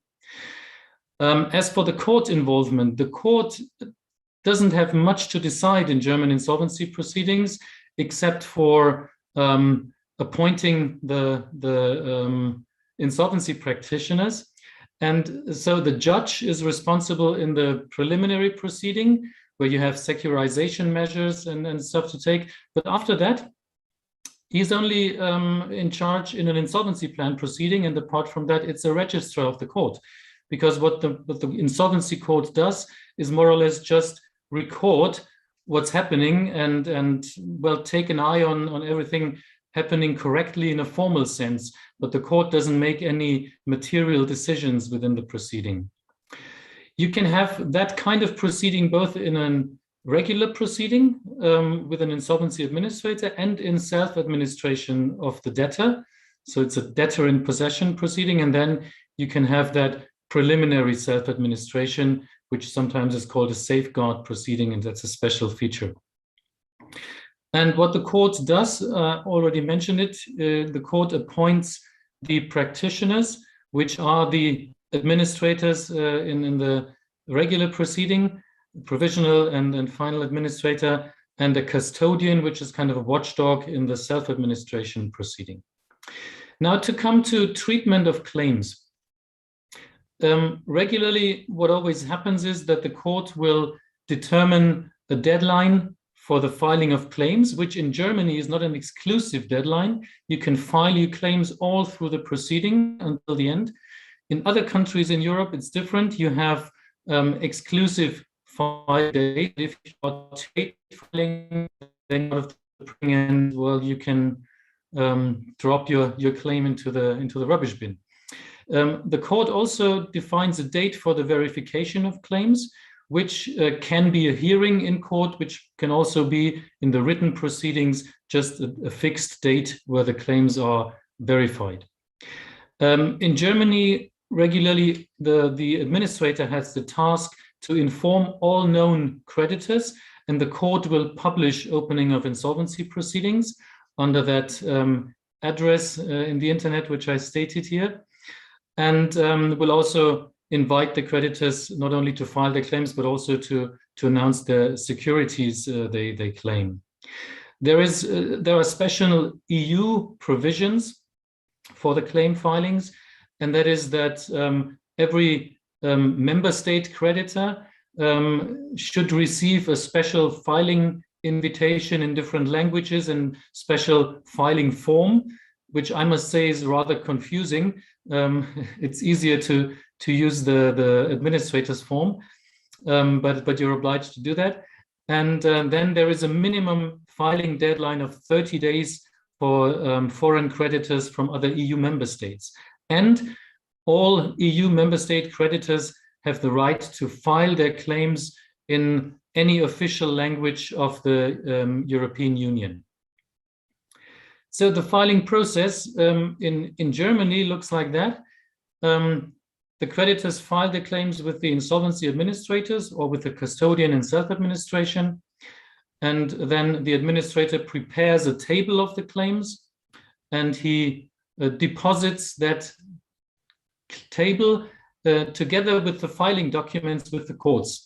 Now, the colors in my picture, they have a meaning. The blue around the red square here is that within the court, the filings are deposited so that every participant can go to the court and look at all those filings. And then you have the verification date. And in that verification date, the court inserts into the table the result of the hearing, which can be that the claim is contested, it's a disputed claim then, or the claim is not contested. And if the claim is disputed by any other participant, then it's up to the creditor and that disputing party to resolve that in a regular litigation. And after that, having the disputed claim sorted out or not, you have a final claim, a final table of the claims for the distribution, and then you have the distribution process. Let me add that it's more or less the same when you have an insolvency plan proceeding. The filing process and the verification process is totally identical. And within the insolvency plan, you can have a different distribution regulation, but it more or less is aligned to the distribution process in the regular proceeding, because no creditor can be put worse in an insolvency plan than he would be within the regular proceeding. And so to come to the regular distribution process, the distribution is announced publicly, and then there is a period of 16 days starting from the announcement for creditors with disputed claims to prove to the court and to the administrator that they initiated a lawsuit or they already received a judgment for their claim that it's a valid claim. If they don't meet that line, then they will not get into the final table for the distribution. If they come up with the proof that they have initiated a litigation, then the table for the distribution is amended. And after that, if there is an amendment or if there is a lawsuit over a disputed claim, the administrator makes a reserve until the end of the lawsuit, and the rest of the money is distributed. And if the litigation turns out that the disputed claim is valid, then the creditor receives his quota. And if it turns out that it's not valid, there's a delayed distribution to the other creditors. Now you also have, which is not on that picture here, you also have a regulation in an insolvency plan proceeding for creditors who didn't participate in the proceeding, who didn't file their claim within the insolvency proceeding. And that is a regulation that after 1 year, after the confirmation of the plan, any claim which arised prior to opening of the proceeding is timed out cannot be claimed anymore. So it's a time-barred claim, which the debtor hasn't to pay anymore. But if the creditor comes within that 1 year after the confirmation of the plan, then he is entitled to receive the same quota that he would have received if he had participated in the plan proceeding. So this is more or less the German system, which is, I would say, with regard to the filing process and the distribution process, kind of the same in most of the other EU jurisdictions. And that's so far for me. Just one more remark. I asked Ishana to make that picture available to anyone who wants to have it, because it's quite confusing if you have it as a whole like this. So thank you. Thanks a lot, Robert. Now we move on to Debanshu for his thoughts on the paper. Thanks, Ishana. Thanks, Satish and Robert. Just give me a second. I have a couple of slides to share.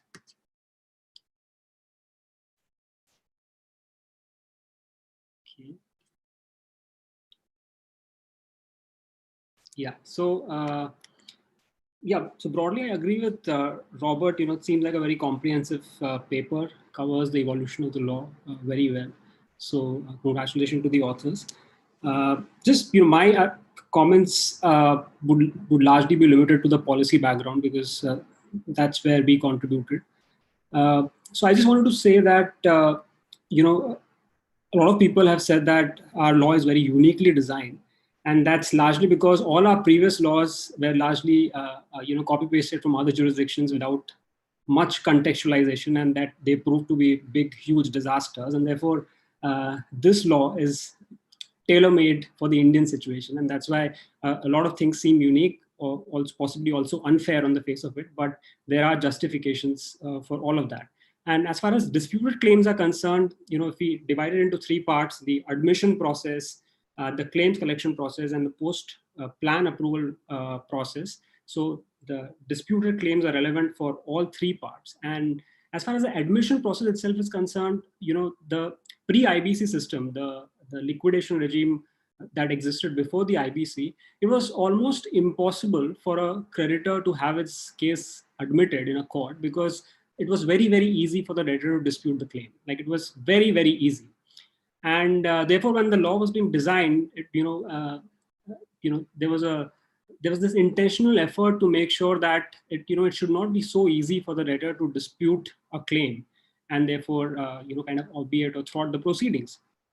And therefore, originally, the law actually said that for an operation for the debtor to be able to establish that there was a dispute, he should be able to prove that there was a pre-existing litigation in relation to that dispute. That was the original position of the law, and I think that's the case in Germany, as Robert kind of pointed out, that there should be an existing suit or proceeding in relation to it for a dispute to prove its existence. But the Supreme Court kind of watered it down and said that no, that's a very high threshold, very difficult for the debtor to kind of meet in most cases, and therefore it watered it down, and the law was then subsequently amended. So although we kind of started from very high threshold where it was very difficult for the debtor to dispute, today as we speak, it's very easy, at the admission stage to dispute the proceeding, especially for the debtor, and therefore we also see a lot of delays because of this. I briefly want to talk about the concept of IUs here. Originally, when the law was enacted, there was this expectation that information utilities, which is an entity that's kind of supposed to have all the data in relation to the financial or an operational debt of any given corporate debtor. Since all this data will be readily available, it will be there'll be very little reason for anybody to dispute claims, etc., and proceedings will run very efficiently. But unfortunately, that industry has not taken off at all. Although we do have a large IU and there is a lot of data in that IU, you still have other forms of proof that are admissible for proving the existence of a claim, and therefore IUs are still not the go-to kind of infrastructure for getting a case admitted, and therefore the industry hasn't really taken off. We can discuss pros and cons of this, and the way forward for making sure that IUs get better integrated into the system, during the course of our discussion. But so far, it hasn't taken off at all. Now, if you look at the second stage, which is the CIRP, the process, the second part of the process. So here again, there is a very objective process, a separate process for financial creditors and a separate one for operational creditors to file claims.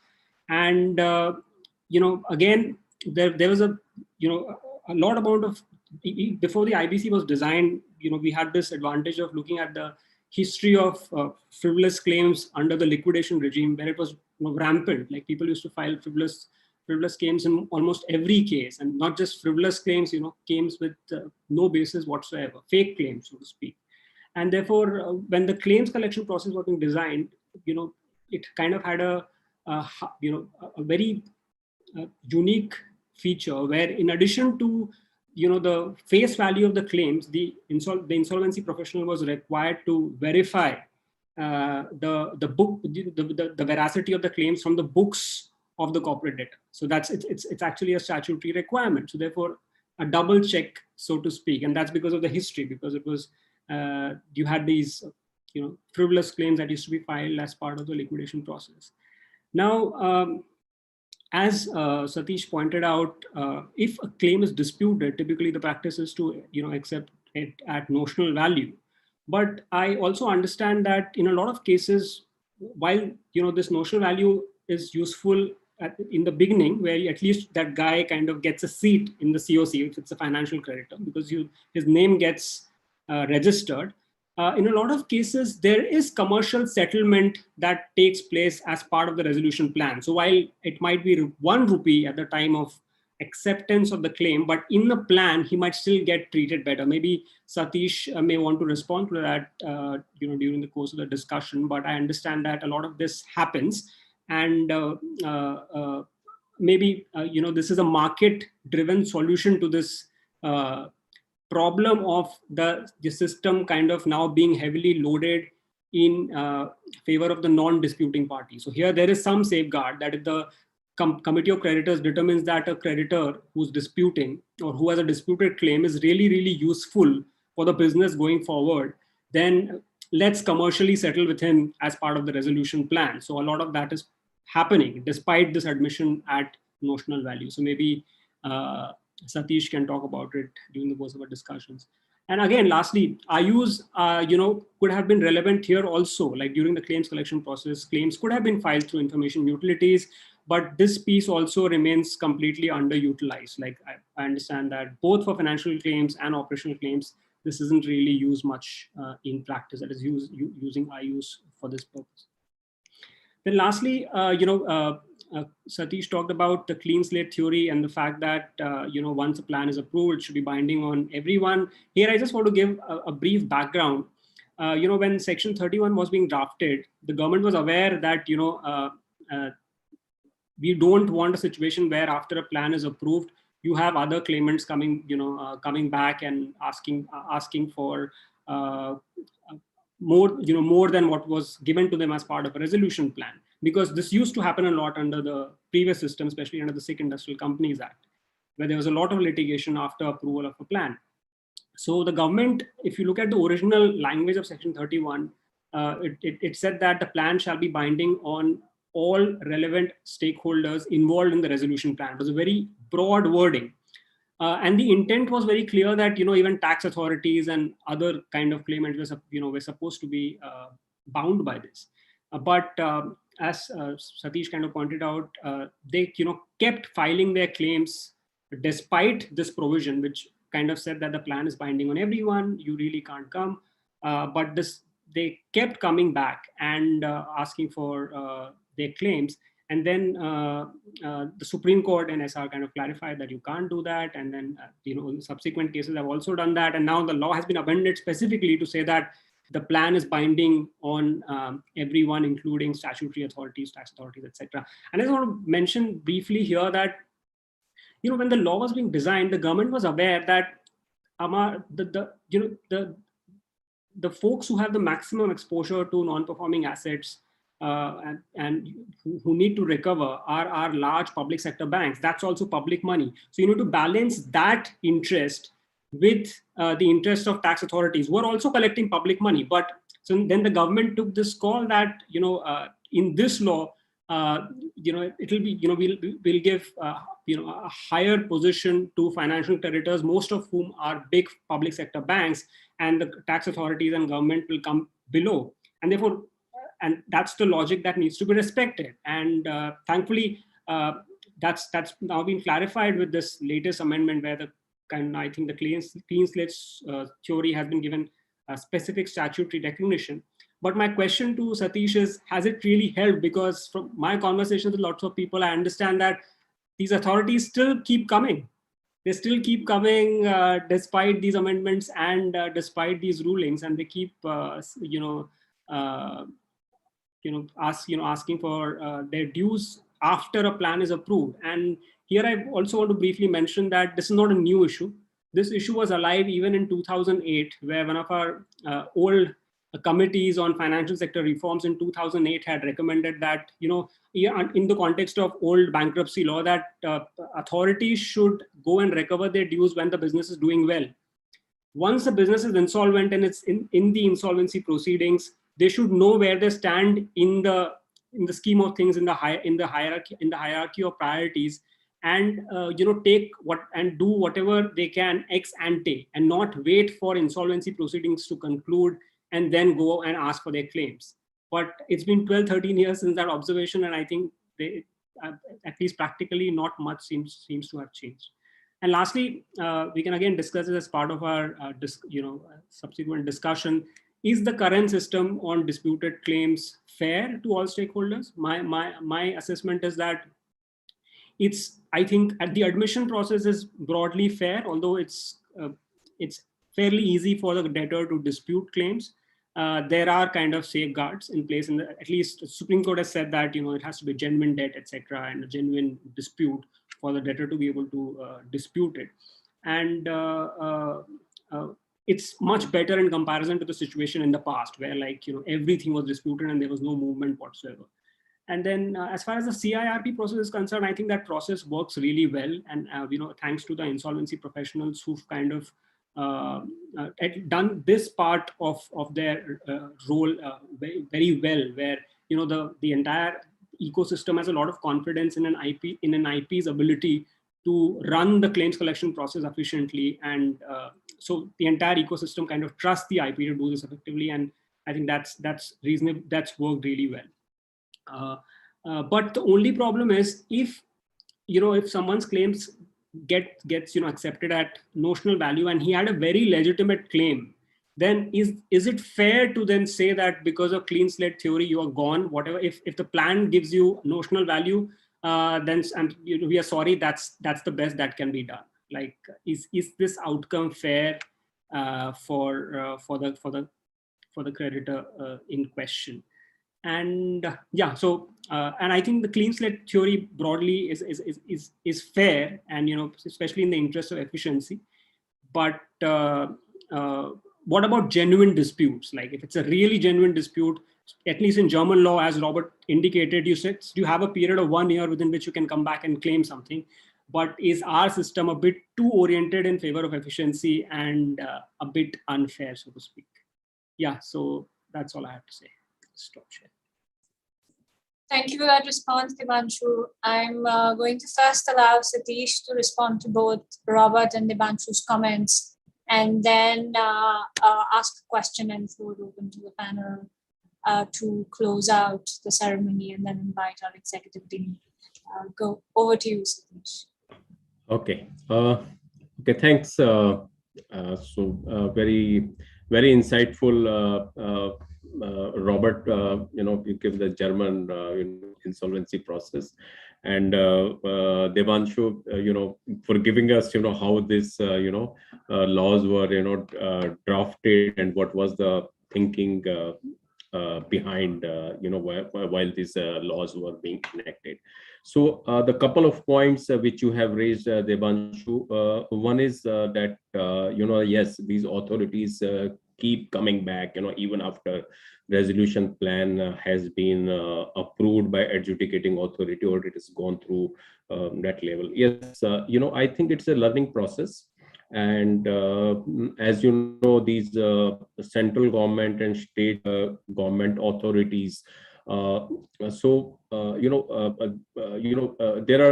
it is not one single authority, like, GST or service tax. Okay, so there is not one authority. Okay, it is in a one particular state also there may be 20-30 authorities which may issue the notice, which may file the claim. So not all of them are so much the familiar, or even if familiar, they make last attempt, just to file, and so that they are not asked tomorrow that why this has been given up.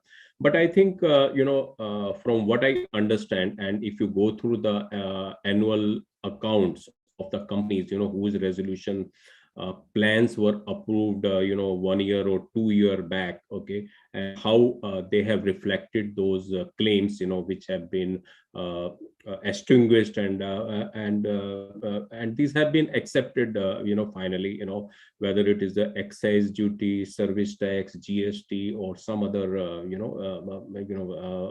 some other taxes. So finally it has been accepted.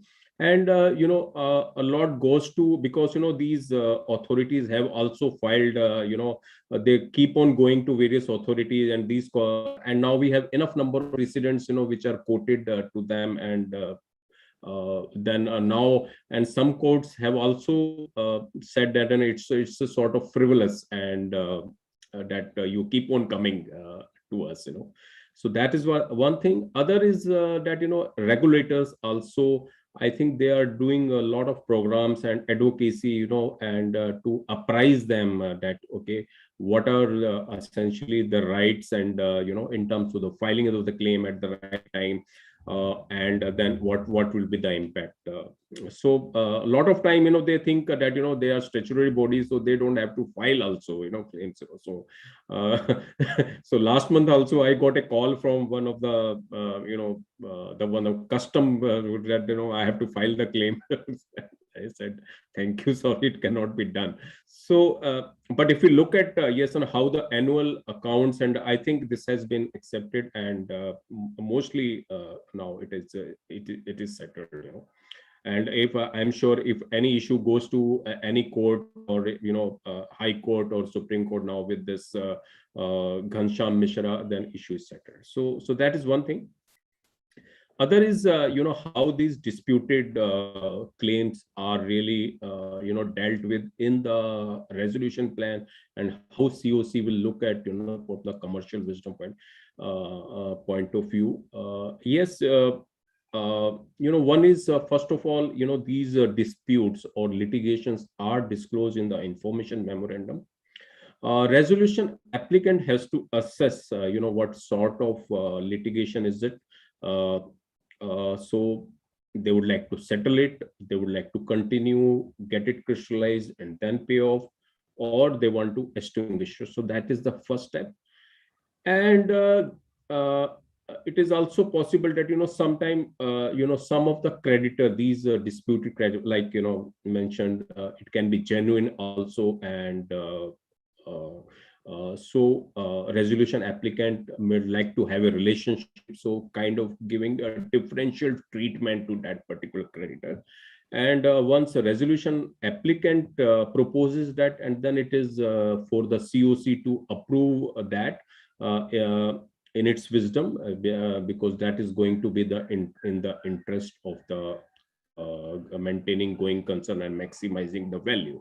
So that also has happened in one particular case, as I mentioned in the paper, GCG infrastructure, where the plan clearly mentioned that litigation will continue post approval of the resolution plan, and once liability gets crystallized, it will be paid at the same percentage as that particular class was paid.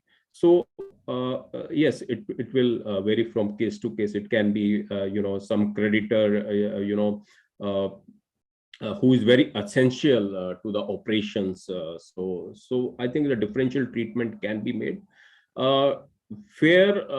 Fairness of genuine disputes, yes, I think that is the question I have raised in my paper. Genuine disputes which are going on for last so many years from one forum to another forum, okay, then it goes on. I think now it is for the creditors to decide that if the financial health of the corporate debtor is deteriorating, whether it is going to be useful to have long protracted litigations.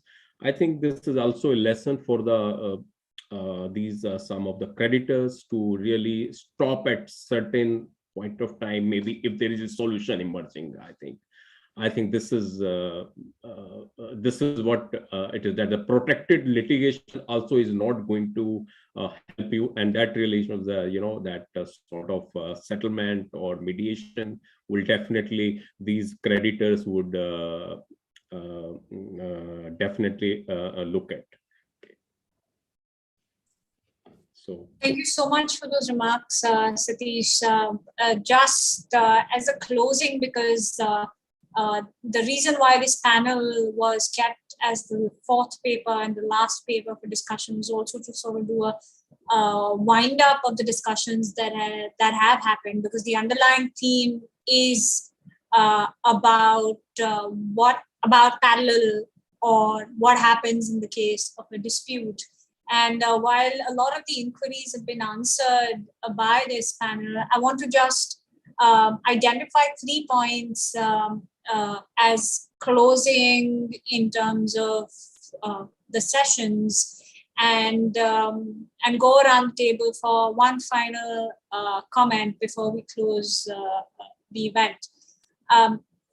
The first very just now thought that has occurred to me is about cross-border and what happens when we actually get into the issue of cross-border disputes and foreign creditors who qualify as perhaps operational creditors, who are basically getting into a disputed debt situation, right? I remember the first lecture which Robert ever did was actually about a German-French cross-border dispute, and we don't have that amount of merriment with any country, I think, when it comes to treatment of disputed debt, right? And that leads to the question of enforcement and enforcement-related concerns, because we're not very high up on enforcement of any kind of litigious proceeding. The second thing that I find very interesting, and I think is the next step, which comes from the past 2 panels, is about consumer bankruptcy as the next step. Right? We've seen disputed debt in a very specific, through a very specific lens of operational creditors in big 12 insolvencies. But now that the insolvency code has come back into force, we are looking at consumers who will become a part of the bankruptcy process, who are in the form of retailers. An example was, say, in the aviation sector, a case that is presently pending about refunds at the time of COVID. And you are looking at consumers who are very much part of the insolvency process, because those refunds are of a very high value and a very high amount. So you're looking at consumer bankruptcies also becoming a part of disputed debt. And we really don't know how we are going to treat them at the initiation stage, perhaps, because we know what the qualification threshold is, but they might qualify as class of creditor. And at a claims verification stage, that's why I think it might become tricky. And we don't really have a step chart just yet in terms of what is it that you are going to be treating as a part or accepting as a part of claims, at what value, because the notional value may not work for a foreign operational creditor who might have a genuine claim, as Debanshu put it. So I only have these two comments as opposed to questions, and I just wanted to go around the table for a viewpoint, starting with you, Satish, then Debanshu from the India-like perspective, and then closing with Robert from like a global view, and close out this panel, please. Right. So, so coming to the points which you have raised, I think, when we are looking at the insolvency in India, I think the codes are, or how these, issues are being dealt with is the one is, one is not going to admit insolvency if it is, say, COVID related, or just, the courts are also, see, I will not say it's written, but, it is sort of, they are just not going by a mechanical that, okay, there is, if there is a consumer default so much, and then you immediately, because they are also quite aware of the difficulties in getting a resolution, to this. So that I think deals with the like in real estate companies also, sort of, it is not being so much preferred, and there is a higher threshold of 10% or 100. After that, we have seen not many cases have got admitted, and and also the adjudicating authorities, they're also not they would like to have a resolution instead of going for liquidation. So that is, I think, clearly the object is very much that it should be, they should be able to resolve, okay, not sort of a mechanical admission into insolvency. That is one part. So whatever dues may be there, I think, so that is one part. Other is, cross, yes, cross border or the disputed one. So as I mentioned, as these some of these will have to be dealt with, on the case specific basis, and maybe RP or COC will have to look at these whether it is the foreign creditor, or somebody. So they will have to look at a different angle and with a different perspective, and which may help in achieving just resolution. So I think, but overall, I think the direction is there from the regulators, from the government, from the courts. I think the broad guidance is available, and within that, one can really find out solutions. It cannot be too prescriptive, where for every problem, some solution is given or is defined. I think there is enough leeway for RP and COC also to interpret, some of the situations which would be beneficial, or to find a solution. I will leave it. Yeah, Shana. So on my brief response to the question on cross-border insolvency and disputed claims is that, as far as our existing system is, concerned, foreign creditors are treated at par with domestic creditors, right? So therefore, all the issues that we discussed are equally applicable to them. However, if there are foreign proceedings at play, then the first question is, whether our system will recognize those foreign proceedings, and then there is this theory on foreign main and foreign non-main and non-main, etc. And so that becomes an academic debate. And then if you recognize a foreign proceeding as a foreign main proceeding, then you have to see whether this claim that you are considering, will it be considered to be disputed under that law? And if if you recognize it, then how do you deal with it? So I think our cross-border piece is still kind of, in a very nascent stage. We don't really have too much practice, 1 or 2 cases here and there. And there is a draft law, which is put out for public consultation. I don't know when it's going to actually see the light of the day. But once it comes in, then my assessment is that it will not have too much guidance on disputed claims on or details of claims, etc. It will just have a broad process of what do you do to file a claim? What do you do to make sure that your foreign proceeding gets recognized in India? And similarly, the other way that, how do we make sure that if an Indian claimant needs to claim outside, then I think for that piece, I think even currently, it's possible. For instance, there have been cases where the US ecosystem has recognized IBC proceedings as main proceedings and granted and given some remedies. So conceptually, it's possible that disputed claims here can get admitted there, subject to how their law kind of deals with this issue. But so that's the other way is kind of possible without any change in law. But the recognition of foreign proceedings in India, I think that requires definitely requires a legal change, and let's see what happens in the near future. And on consumer bankruptcy, actually, for me, who advises on policy issues and also kind of is a part-time academic, I see it as a very fascinating issue because there is this very interesting conceptual debate on when I buy a product and I don't get the product, but the money is still with the seller. Am I a creditor? Do I become a creditor? Theoretically, I don't think so. That's still my money. So he didn't give me the product. So does that make me a creditor?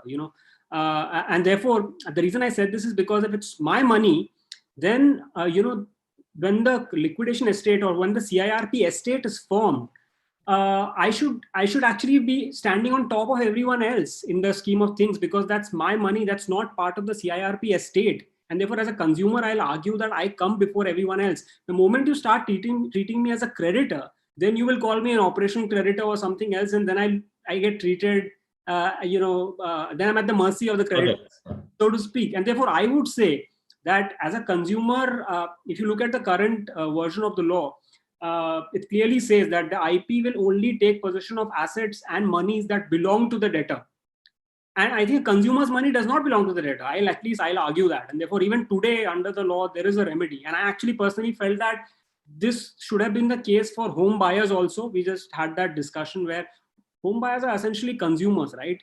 Supreme Court invented this logic of calling them financial creditors, and the government went ahead with that and gave them statutory recognition. But I personally feel they're just consumers, and that money actually belonged to them, and therefore they should have been treated as superior to all other creditors and dealt with separately, outside the insolvency system. But unfortunately, IBC is seen as a solution to all our problems. So in a way, we see it as folks who have contributed to it as a backhanded compliment, but the reality is it shouldn't be the case. You can't solve all problems with the IBC just because it's working efficiently. Yeah, sorry, maybe I digressed a bit, but that's all I had to say. No, that makes absolute sense, because insolvency, when you and as we will hear, I think from Robert, is supposed to be the last step, not the first one. Go ahead, Robert. Okay, just a few comments. One thing I need to say is I just lately was schooled about missionary activities on German insolvency law. One guy, a very, very bright guy who worked for the World Bank and so on and has vast experience worldwide, he told me when I said the German system is so good, he said, well, there are several countries who tried the German system and it didn't work for them.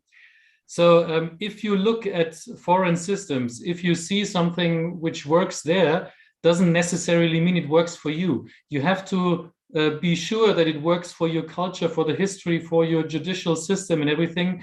You can't just copy. That's what Dibanshu mentioned, as it was in India before the new law, obviously. Now with cross-border disputes, just one spontaneous idea I had when I learned of the clean slate principle. I'm very interested in your first case with a big American creditor. There was a big German insolvency proceeding where you treat license contracts differently to how you treat them in the United States. And there was a dispute in the United States where the United States court says, well, in principle, we recognize the insolvency law of where the main proceedings is opened, but in this case, we don't, because it would be detrimental to the American creditor and to the American economy. And that's why we just don't recognize it. And I'm curious how that works out with the clean slate principle, which would not work in Germany at all. I'm totally sure.